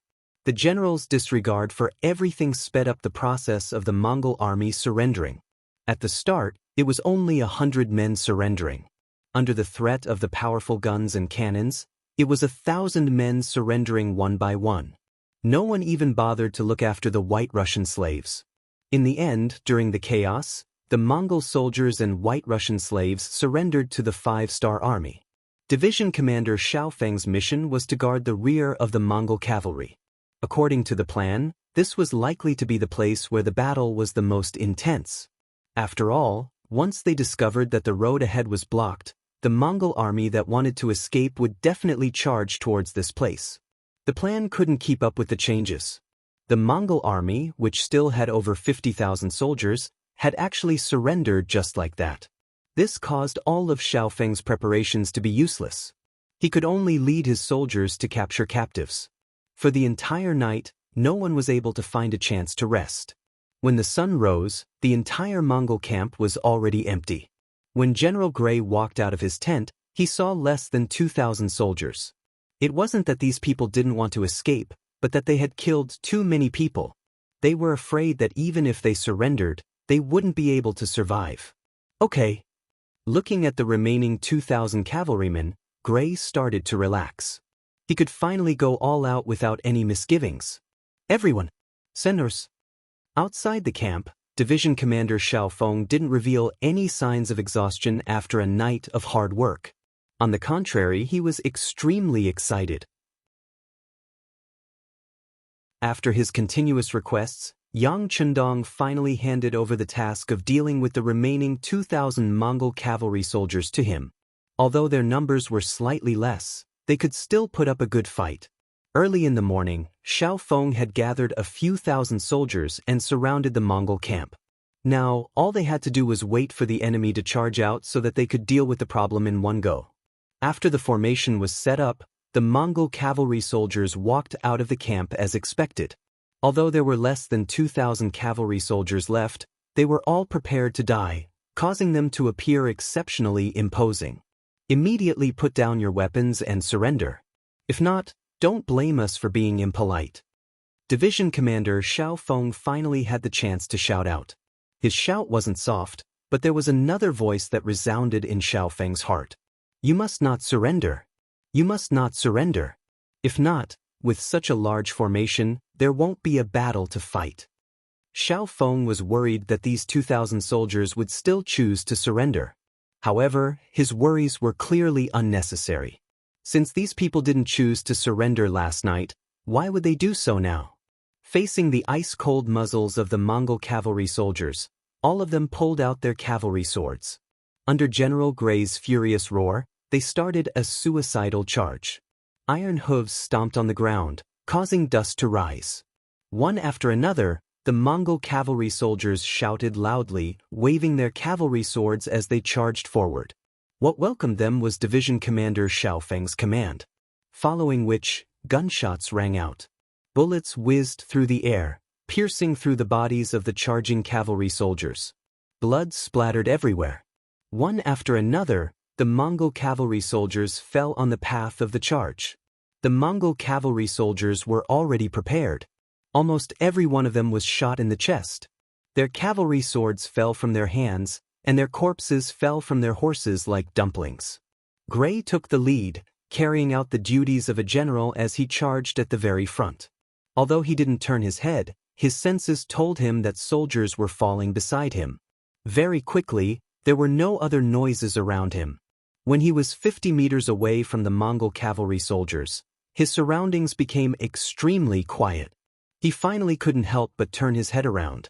All he saw was a ground full of corpses, and the warhorses that no one was commanding were whining on the spot. Reality told him that everyone had died in battle, except for himself. This was enough to prove that the Mongol cavalry soldiers' marksmanship had reached a level where they could hit wherever they wanted. If not, why was he the only one left alive? But When he saw that he was the only one left alive, Gray was on the verge of breaking down. This was the outcome he didn't want to see the most. He wanted to die like a brave warrior, but these Han people didn't give him such a chance. As Gray shouted, two sturdy horses appeared in front of him. One of them was holding a sharp divine saber, while the other was holding a rather heavy mace. They blocked Gray's path of advance, one on the left and one on the right. The people who had come were Beta Persei and Ahuli. The former had only been allowed to enter the battlefield after continuously begging Yang Chendong. As for Ahuli, Yang Chendong cherished talent. He had already found out from the captives that everyone had surrendered because Gray had tacitly agreed to it. This was enough to prove that Gray was still kind. He liked such people very much and was willing to recruit them. Ahuli's mission was to persuade Gray to work for him. When Gray saw the two warriors, he couldn't help but stop his horse. He wanted to see what the other party wanted to say to him. "You must be General Gray. My young master already knows what you've done. He admires you very much. Now, I'll give you a chance. Dismount and surrender. Not only will you not die, but if you perform well enough, you can also lead soldiers and become a general again. Of course, this so-called performance means that you have to defeat me. Do you dare?" Beta Persei stretched out his left hand and gently stroked the cavalry sword in his hand. An eager expression appeared on his face. He didn't ask if he could, but if he dared. This was originally a verbal trap. However, Gray was clearly infuriated by Yang Heir's words. He had lost, but he had lost to the powerful guns and cannons, not because he was afraid of the two-legged Han people. Seeing that Beta Persei had challenged him on behalf of the Han people, Gray, who had long been suppressing his anger and wanted to prove himself, immediately shouted back, "Who's afraid is a coward? Just don't let others help you with guns." Beta Persei was afraid that Gray wouldn't agree. As long as he was given a chance to fight, why would he need the help of others? Did he really think that he was playing around with Yang Chendong these days? With the Grandmaster by his side, his improvement was obvious. Although he could often fight with the Black Cavalry, it was not a life-and-death battle, so he couldn't completely let go. Now that the opportunity had appeared, he laughed and said, "Okay, it'll be a one-on-one fight between the two of us. Ahuli, you don't have to help."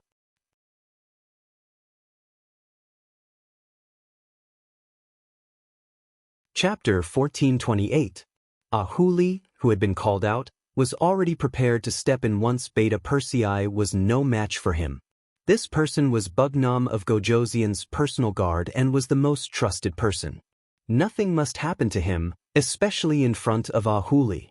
But he never thought that Beta Persei would call out his name. This left him at a loss for what to do for a moment. Before Ahuli could think of what to do next, Beta Persei had already urged his horse to rush out. Gray, who was opposite him, also shouted and rushed over on his horse. If it was a battle on land, there was almost no suspense. Beta Persei could always be by Yang Chendong's side, so how could his skills be bad? But this was a battle on horseback. Not only did it depend on who was braver and stronger, it also depended on who was more skilled in horsemanship. Why had the Central Plains, who seemed to be quite strong, always been unable to defeat the people of the grasslands? Was it because they were not brave? Of course, the answer was not like that. There was a certain gap between the two sides, and the difference was in the control of horsemanship. I didn't just call them a people on horseback. Many times, cavalry and war horses had long been integrated into one. Some war horses with intelligence could even analyze what to do next based on their master's mood. In contrast, the Han people rode horses to prepare for war. They had a short time of training, and their tacit understanding with their war horses was far inferior to that of the Mongolian knights. This made the other party's cavalry unstoppable. The Han people would always be defeated again and again. In the end, they could only passively defend. Ahuli, who knew this well, couldn't help but worry about Beta Persei. At the same time, he stared nervously at the battlefield. Even if he had to disobey the military order, he had to rush forward to save Beta Persei when he was in trouble. Gray, who was in the middle of the battlefield, had no time to think about other things. Beta Persei had already rushed towards him on his warhorse with a saber in hand. Just from the other party's riding posture and the way he held his saber, he had a feeling that this Han person was much stronger than he had imagined. There was a smile on his face, and if one looked closely, it was caused by excitement. Ever since he was a child, Beta Persei had been a great admirer of heroes, especially since Yang Chendong created the industry of storytelling. Beta Persei would often visit Yang Chendong when he was off work, and he had heard of countless heroic deeds. For example, Guan Yu beheading Hua Xiong with warm wine, the three heroes' battle against Lu Bu, and so on. More than once, he had thought that one day he would be like the hero in those books, and then become famous throughout the world. The wife of Ba Daojiang, the vice-captain of the Black Cavalry 1st Platoon, was the head of the publicity department. As long as what he said was the truth, she would be able to create a drama based on him. If that was the case, wouldn't he be famous all over the world? Even if it was for the sake of becoming famous and becoming a hero, Beta Persei had to perform well. He brought out 120% of his spirit. When he faced Gray, there was no fear or dread in his eyes, only excitement and agitation. "Watch my blade." Borrowing the horse's momentum, he quickly rushed in front of Gray. Then he slashed down with his blade. He used 100% of his strength in this slash. Gray didn't know about this. In his opinion, the outcome of the battle between the two of them couldn't be determined in a short period of time. This meant that he had to save his strength. At the very least, he couldn't use it all at once. Otherwise, how could he continue to play? Instinctively, he only used 60% of his strength to block this slash. He was even prepared to counterattack after blocking the attack. However, when the two sabers collided with the scimitar, he knew that he was wrong, very wrong. Oh my God! Instinctively, Gray, who had let out a sigh, couldn't help but feel his right arm being pressed down. At this moment, he felt that his right arm had been injured with just one blow. What was worse was that the saber was still transmitting a huge amount of force, forcing his saber to move back bit by bit. His face was red. At this moment, Gray wanted to continue increasing his strength to turn the situation around. However, in a situation where he was already suppressed, it was very difficult to turn the situation around. Furthermore, his opponent didn't seem to be giving him the time to do so. Beta Persei was a hothead. In his eyes, there were no rules of a one-on-one fight. In his opinion, a move that could knock down his opponent was a good move. Just like what the young master always said, no matter if it was a black cat or a white cat, it was a good cat if it could catch a mouse. As for gaining the upper hand in just one round, this was somewhat out of Beta Persei's expectations. He had always heard people say how good the Mongolian cavalry was on horseback, how exquisite the Mongolian general's equestrian skills were, and how outstanding his strength was. He was even prepared for a bitter battle. However, he didn't expect to completely suppress his opponent in just one round. He felt that the strength of his opponent's arm was much weaker than he had imagined. Thus, he had to take advantage of the situation and say, "Oh, this strength isn't that great either?" It would have been better if he didn't say anything. After hearing this, Gray's expression turned ugly. His face, which was originally red from holding his breath, became even redder. It was as if he was about to turn completely red. At this moment, he wanted to angrily scold his opponent for not following the rules. Why did he have to use his full strength right from the start? However, he didn't have the chance to speak at all. The two scimitars, one up and one down, were still rapidly approaching Gray's chest. No matter how hard Gray tried, it was already impossible for him to turn the situation around. In just a short while, he felt his entire right arm go numb and sore. If not for his willpower supporting him, he was afraid that he wouldn't be able to hold on anymore. Beta Persei, who had the upper hand, was continuously exerting his strength. Seeing that the situation was set, he even saw that a crack had appeared on his opponent's scimitar because of the continuous attacks. He was afraid that if he continued to persevere, he wouldn't have to do anything. The strength of his scimitar would be enough to guarantee victory. Thus, he slightly restrained his strength. Then, his body slanted and he took the opportunity to kick forward. Beta Persei was very clear in his heart that the young master wanted a living Mongolian general, not a dead one. Otherwise, Why would he need to put in so much effort? A single bullet would be enough to end the battle. The kick came without any warning, causing a hint of joy to appear on Gray's face. He thought that his opponent was powerless and was about to withdraw his scimitar. Just as he was about to counterattack, a large foot appeared in front of his eyes. Then, the foot grew bigger and bigger until he felt a sudden pain in his chest. Beta Persei's strength was so great that this kick made Gray feel as if he couldn't breathe.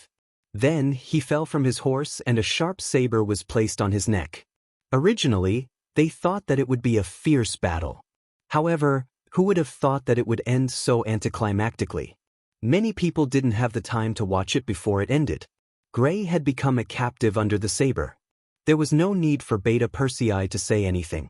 The other 5-star army soldiers had already run over and tied up Gray, who had fallen to the ground.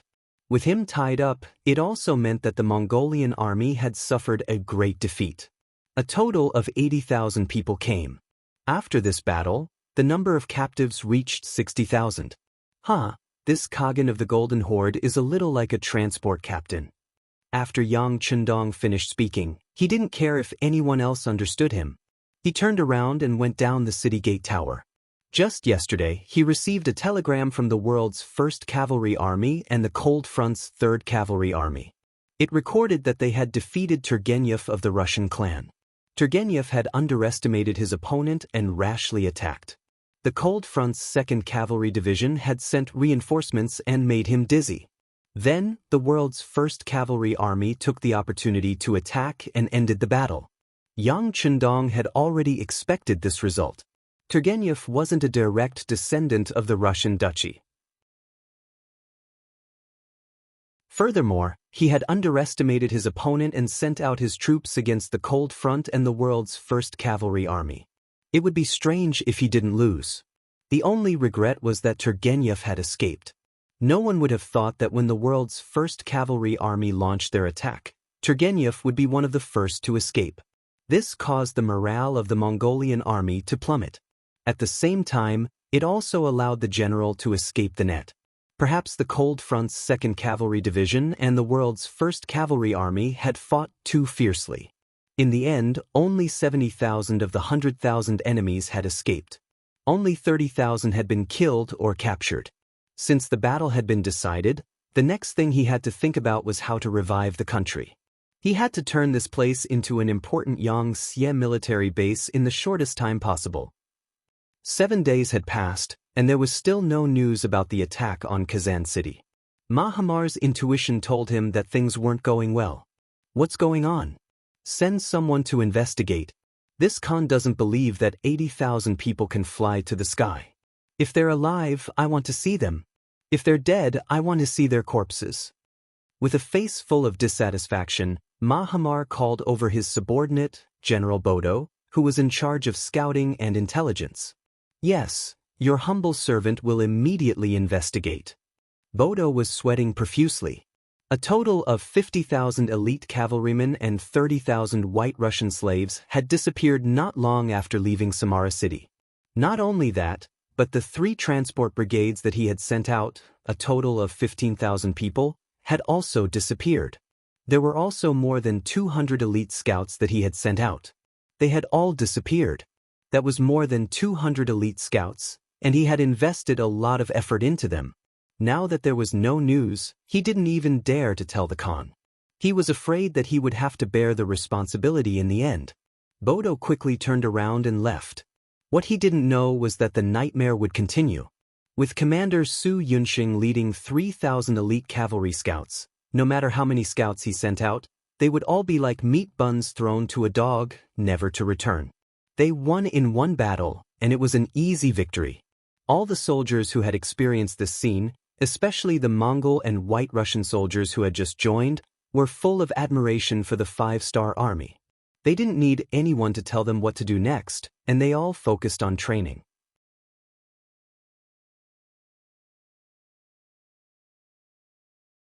Chapter 1429. Interest was the best teacher. When there was motivation, the enthusiasm of the soldiers increased. As the instructors, the skeleton warriors of the 5-star army felt much more relaxed. When the matter was reported to Yang Chundong, He didn't care about it anymore. He had already focused on the road construction. This place was too far away from the 5-star Army's base camp. Even if it was relatively close to the 3 eastern provinces and Shiqing, it would still take 1 or 2 months to travel. Such a long transportation line made Yang Chendong worried. He couldn't watch a large number of supplies being consumed on the road. Although Xianxia was developing fast and had enough wealth to persist, if he didn't think of a solution, it would eventually become a problem. It might become a fatal problem at any time. In order to save time on the road, Yang Chendong thought of the steam train.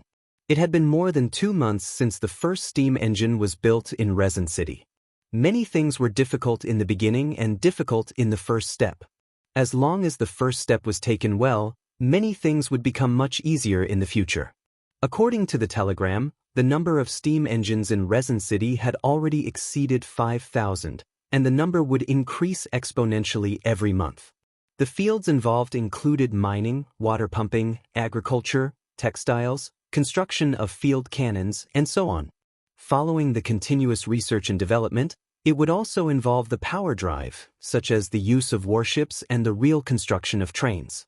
Over the years, the research department of Crimson City had been working hard on the exploration.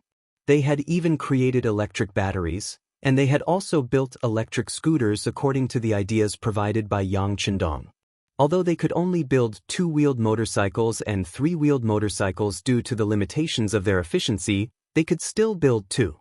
As long as they had the right ideas, it wouldn't be difficult to build electric scooters in the near future. Even so, with the steam engine, would the steam train be far away? Once there was a train, it would greatly increase the speed of the 5-star Army's march and Yangxia's commercial and industrial development. At that time, with the fastest speed, they could achieve twice the result with half the effort. Yang Chendong was confident that this day wouldn't be too far away. What he needed to do now was to make all the necessary preparations. For example, the provinces of Laos, Vietnam, and Cambodia had already begun to lay down railway tracks in preparation for the appearance and operation of trains. Even the origin city had begun to study this matter. It was said that they were preparing for the project. As their leader, Yang Chendong naturally couldn't be left behind. First, he had to build the road and lay a good foundation. This was what he was prepared to do this winter. Once there was a good foundation, the rails could be laid as soon as they were in place. Would the steam train be far away? At that time, the local specialties here could be easily transported out in the shortest time. The thought of the profits made Yang Chendong smile in his sleep. After setting the plan, Yang Chendong gave the order and began to get busy. The White Russians and Mongolian captives were the main force, while the rest were invited over with money and food. It would not be an exaggeration to say that the situation changed every day. In just the first day, these people cleared the mountains, built bridges, and built a solid foundation of 3 kilometers. Don't underestimate these 3 kilometers. Many of them were doing this for the first time and didn't know where to start. As they became more familiar with it, they could even reach 30 kilometers a day, or even longer. At this time, Yang Chendong seemed to be able to see the scene of a steam train burning coal and water roaming the land. Compared to the bustling construction scene in the east of Yangchen, the world's first cavalry army was recuperating and training in Oxino City. Not everyone was like Yang Chendong. They could create many things that were much more advanced than the modern era. Take Tian Hu for example. All he could do was train his elite troops and win battles. After meeting up with Wu Sheng's Third Army, they unexpectedly went north and occupied Oxino City in order to find a place to rest and recuperate. Wu Sheng's Third Army was basically destroyed this time, and their fighting strength was less than 20%. They would need at least half a year to recover to a certain extent. In comparison, the world's #1 cavalry army did not need to do so. They had won the battle with the White Russians almost immediately and had not suffered any losses. While Commander Tian Hu was resting, he began to lead the cavalry of the First Army to the nearby areas to gather grass and grains. What Tian Hu did not expect was that although there were many White Russian villages in the surrounding area, they were simply too poor. It was to the point that many people had problems even eating. When he led the army to places, they did not encounter any resistance. Afterwards, countless people brought their families and surrendered. In order to survive, they even took out the only food they had. In Tianhu's eyes, the amount of food they had made him not know whether to laugh or cry.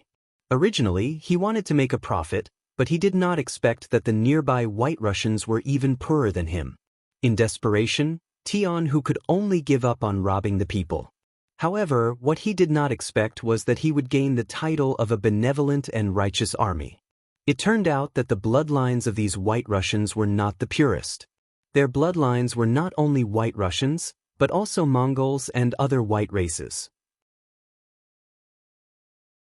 Because of this, the blind Duke and the other White Russians who believed themselves to be pure did not approve of them and even began to abandon them. Only when they lacked food would they occasionally think of them and rob them. They were originally poor, and after being robbed again and again, these impure White Russians only became poorer. There were even cases of them trading children for food. But even so, they were still struggling to survive. This was also one of the reasons why when Tianhu appeared with the army, they instinctively offered up their food in order to survive. After getting used to being robbed, when they suddenly saw that the Han army did not want anything, the people were moved and became more willing. Many of them actually followed Tianhu's army back to Oxino City. This was all because they were filled with envy when they saw that the #1 cavalry army in the world could eat steamed buns and even meat intestines. It was to the point that they were willing to risk danger to follow Tianhu's army, all for the sake of being able to eat their fill. Tianhu also had a headache about these people following him, so he quickly sent a telegram to Yang Chendong to ask for instructions on how to solve this problem. Soon there was a reply. Yang Chendong ordered that in view of the heavy losses suffered by the Third Army, they could consider recruiting young and strong soldiers from the people on the spot. As for the other people, they could be arranged to build roads from Oxino City to Bulgar City. Later, there would be a logistics team transporting food and fodder there. Whether it was the Golden Horde or the Rasi Principalities, in Yang Chendong's eyes, the most valuable thing was people. This place was vast and sparsely populated, and people were the foundation of all things. As long as there was enough labor for him to use, whether it was mining or obtaining other information, the speed would be much faster. He had already sent a telegram to Achaemen City, requesting for a few mining teams. However, the number of people was limited, and some of the basic labor needed people to do. Population was extremely important. After receiving the order, Tianhu followed the instructions in the telegram and recruited the people into the city. He assigned them jobs according to their age and also provided them with food. He also promised that if they performed well, they would be paid more, and the amount would not be too little.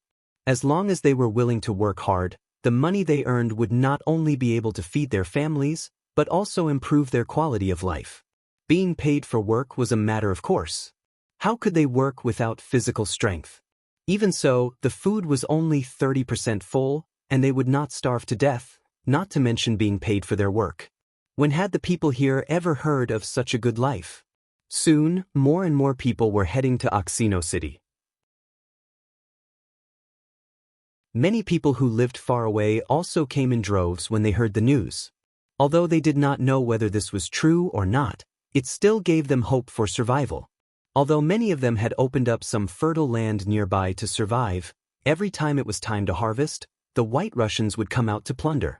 Often, a year's worth of hard work would be for nothing. Now that they could enter the city to work, their safety was guaranteed. As for whether they would be paid or not, they did not dare to ask for too much. At the very least, they would be provided with food. The number of people coming to seek refuge increased day by day. Tianhu and Wu Sheng were naturally overjoyed. They quickly sent out a large number of people to maintain law and order. At the same time, they formed a temporary department in charge of settling the people. For a time, the city was very lively. Some people were happy, while others were worried. When the news spread to the Rasi Principalities and the White Russian nobles, they could not remain calm. These people were not pure White Russians. In their eyes, they were the lowest existences. They were targets that could be taken as they wished. They looked down on such people in their hearts and did not treat them as their own. However, if someone wanted to snatch people from them, they would not allow it. What's wrong? I can bully my people and I can even slaughter them. But outsiders are absolutely not allowed. Otherwise, when I need food and labor in the future, where will they go to find them? If the entire country's people followed suit and asked for food and wages just to work for them, wouldn't they go bankrupt? The nobles were not willing, and the matter was quickly reported to the Grand Duke of Blindness. They begged the Grand Duke to uphold justice for them. Under great pressure, the Grand Duke of Blindness had no choice but to change his previous strategy and consider sending troops to the 5-star army. Spies had already reported that the 5-star army had conquered 4 cities of the Golden Horde. Not only that, but they also fought a big battle outside Kazan City. As for the results, there was still no news. Even the scouts of the Golden Horde could not get any specific information, let alone the weaker Rasi principalities.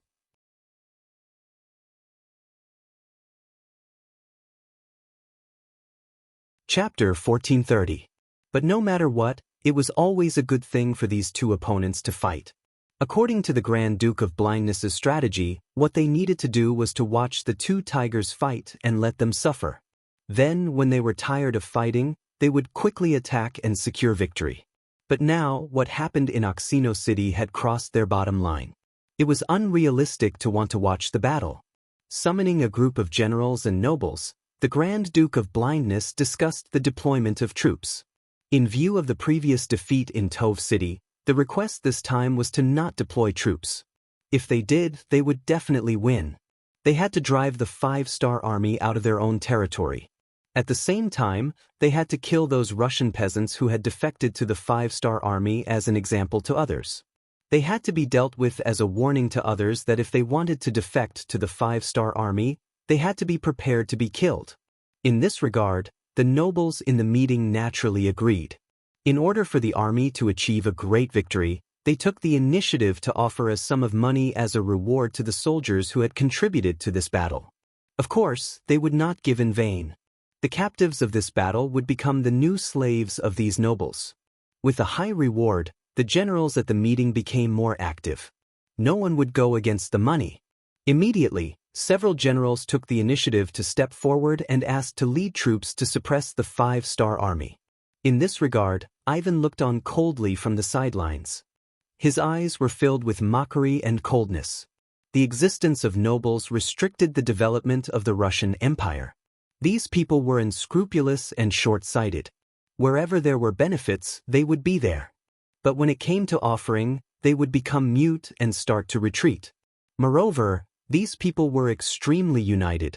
Often, when they went overboard and the father wanted to deal with one of them, the others would jump out to plead for mercy. Sometimes, they would even threaten the other party. The nobles who had both power and money gave the Grand Duke of Blindness a headache. When there was a huge beast like the Golden Horde outside, even though he was dissatisfied, he had to lower his head and feign civility. Sometimes, for the benefit of the nobles, he had to give up his own gains and lose the hearts of the people.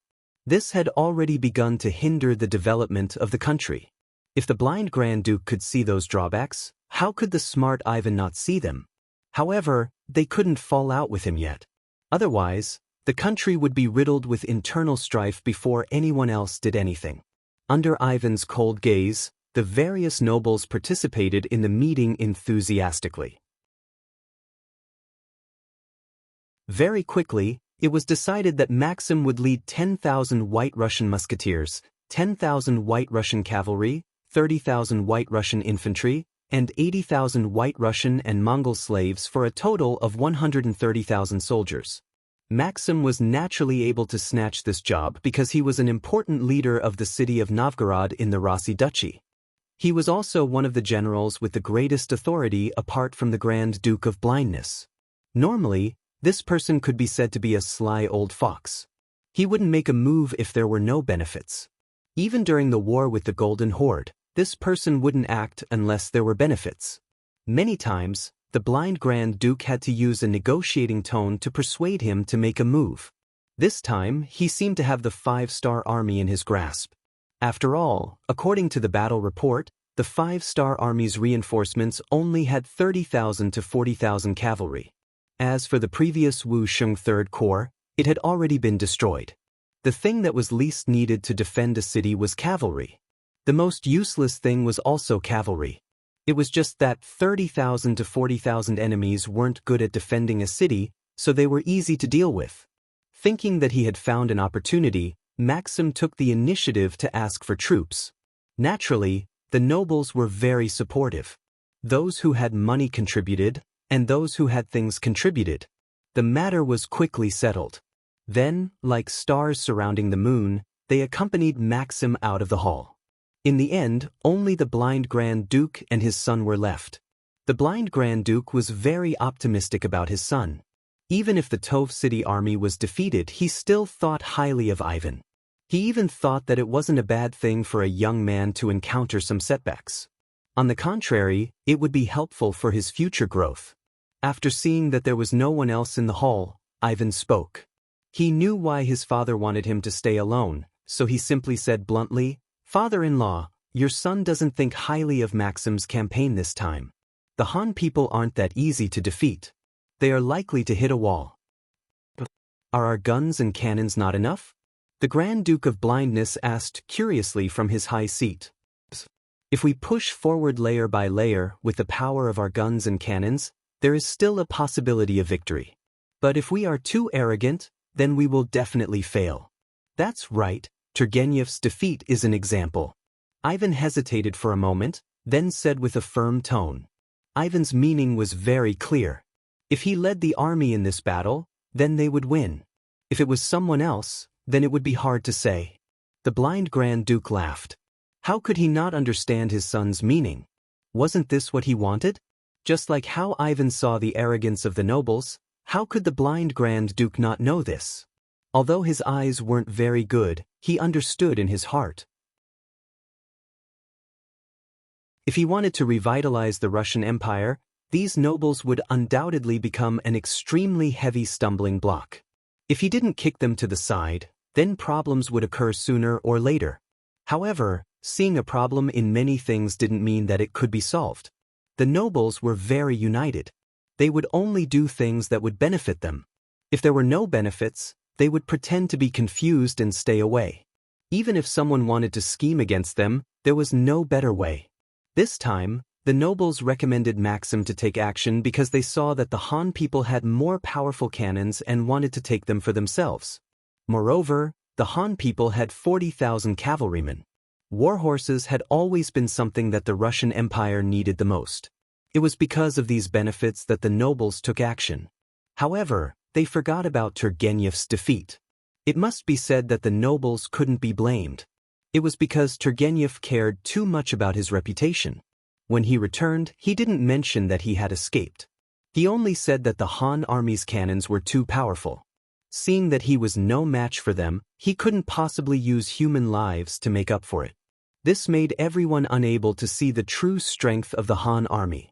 Back to business. Although the blind Grand Duke knew that the Han people weren't to be trifled with, he didn't stop them.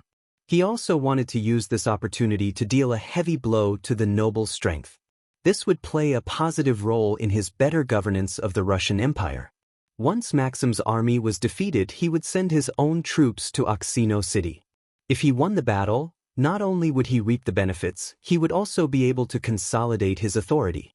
More importantly, he would be able to effectively intimidate the nobles. This was a good thing that could satisfy all three goals. This was what the blind Grand Duke was thinking. However, there were some things that he couldn't say out loud, even to his own son. Firstly, he couldn't leave any evidence for others to talk about. Secondly, he could use this opportunity to teach his son a lesson and let him understand the scheming of an emperor. "All right, you may leave." Knowing that he had asked all the questions he needed to ask, the Grand Duke of Blindness waved his hand with a smile. The blind Grand Duke could see everything clearly because his wisdom was unmatched. Moreover, his mind was very clear. However, the nobles couldn't do it. Just as Ivan thought, they were a group of short-sighted people. Once they saw benefits, they were like flies that saw an egg with a crack. That kind of desire couldn't be controlled.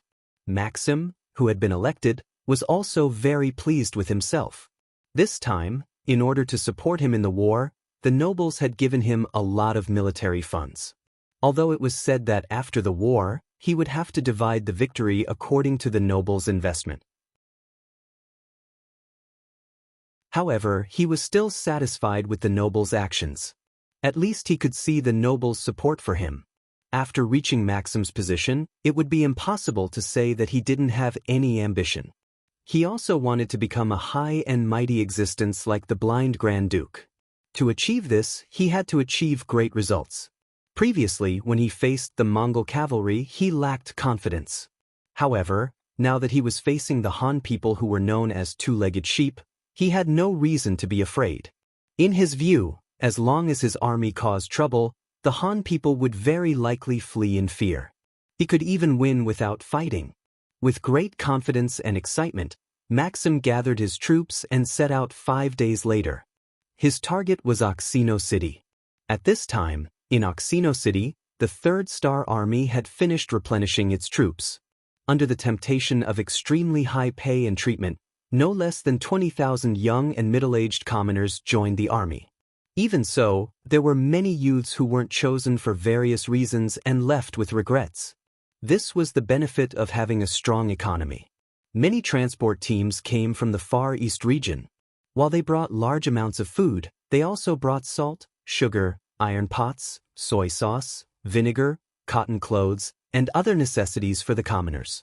When these things appeared in the shops of Oxino City, who knew how many commoners were blinded by them?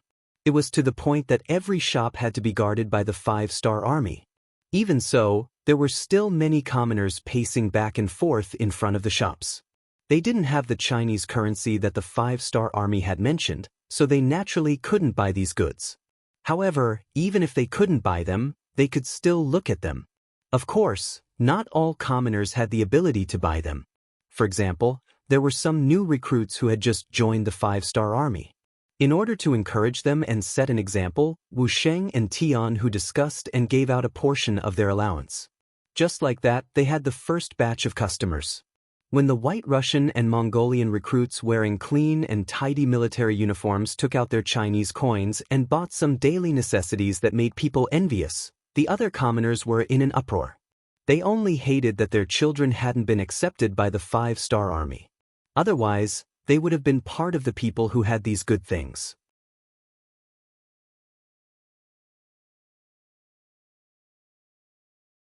Chapter 1431. Just when everyone was waiting anxiously, Xianxia announced a new policy. As long as the people were willing to help the 5-star army to build roads, they would be able to receive Chinese coins. Although the amount was not much, it was still a path, a hope. Wasn't it? Immediately, the citizens who had such thoughts but didn't have the ability to join the army filled up the sign-up area. With the problem of manpower solved, Xianxia and Wuxia could finally relax and focus on building up the army. At this time, another transport team entered the city. Along with it was the 4th Regiment of the 2nd Division of the Cold Front.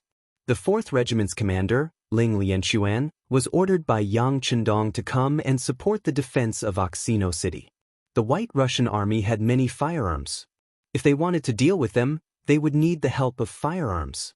Therefore, the Cold Front came. Not only that, they also brought a large number of weapons and ammunition. They looked like they were going to fight a protracted war with the White Russian army. According to Yang Chendong's plan, they were going to attack one side at a time. Naturally, they were going to attack the Golden Horde. The intelligence department had already reported that the Golden Horde, which had been around for hundreds of years, had a very strong foundation, especially since their ancestors had once dominated the Eastern European continent. They had plundered many good things, most of which were now in their national treasury. If they took them down first, they would be able to get their hands on many good things. It would also solve the financial pressure on the 5-star army. Xianxia was very good at making money, especially when they produced products that were ahead of their time. Their products had always been highly sought after by various factions. It was an understatement to say that they made a lot of money every day. However, in the past few years, whether it was research or military campaigns, they had spent a lot of money. If it wasn't for the fact that Laos, Vietnam, and other provinces had stabilized and didn't need to invest in them anymore, they wouldn't have been able to support 3 battles at the same time with their current financial resources. Their financial resources were barely enough. During this period, Yang Chendong had even issued 3 government bonds in Yang Xie's territory. Even so, when the decision was made to send troops to the Far East, there were still a few people who opposed it. One of the most important reasons was the financial pressure. They chose to start with the Golden Horde because of their wealth. If what the intelligence department said was true, and the Golden Horde had a large amount of gold and silver, then the cost of the war would not be a problem. If they did well, they could even make a lot of money back. It was also a good way to take a gamble on those who opposed them. Since they had decided to go all out to deal with the Golden Horde, they could not go all out against the Rasi forces. They had to be on the defensive. Commander Ling Lianxuan had received this order and had come to Oxino City. Tian, who naturally welcomed the arrival of the 4th Regiment of the 2nd Regiment of the Cold Front Regiment, which boosted his confidence. However, Wu Xing, Chun Yang, and the others were even happier. They were all Lung Feng's subordinates and belonged to the first group of people to play with guns. However, because they came to Eastern Europe and were too far away from the headquarters, their guns ran out of ammunition. After a long time, they started to play with cold weapons again. A while ago, when Wu Xing found out that Lung Feng was going to send people over, he sent Chunyang to transport the unloaded guns that he had buried into the city. Now, they only had to wait for the arrival of the Lung Feng regiment to resume the era of firearms. They had guns and ammunition, but most of the people who used them were no longer around. After searching through the entire Third Army, they only managed to find 100 or so of their old comrades. Thus, they could only form a company of Cold Vanguard and be incorporated into the Third Army's Guard Regiment. The arrival of the 4th Regiment of the 2nd Regiment of the Cold Front Regiment strengthened the city's defenses. At this time, the intelligence department at the front lines sent news that the White Russian Army had mobilized 50,000 soldiers and 80,000 slaves and were marching towards Oxino City. They would reach the city in about 4 days. When they heard that the White Russian Army was coming, Tian Hu and the others were not afraid at all. Instead, they were very excited. Although the 6th young master had said that they were not allowed to take the initiative to attack, since the enemy was at their doorstep, they would not let them go. This was a good opportunity to perform. 4 days was enough for the 2 commanders and the regiment commander to make all the necessary arrangements. In the end, they decided that this time, they would take down all of the 130,000 enemies. It just so happened that the construction of the roads was a bit slow. With the addition of these new soldiers, it would be much faster. The Third Army had just recruited new soldiers and had only trained them for less than half a month. It was obviously irresponsible to send such an army to the battlefield. In the end, they were left on the city walls to be responsible for guarding the city. Normally, they would have a chance to fight a big battle while defending the city. Especially since the enemy was the main attacker this time, there should be an even more intense battle to defend the city. However, Commander Wu Xing was very clear that he would not have a chance to perform well this time. According to the plan, when the enemy appeared, the 4th Regiment of the 2nd Regiment of the Cold Front Regiment would use their firepower to suppress them. While the enemy was in chaos, the 4th Regiment of the 1st Cavalry Regiment would charge out from all directions and destroy the enemy.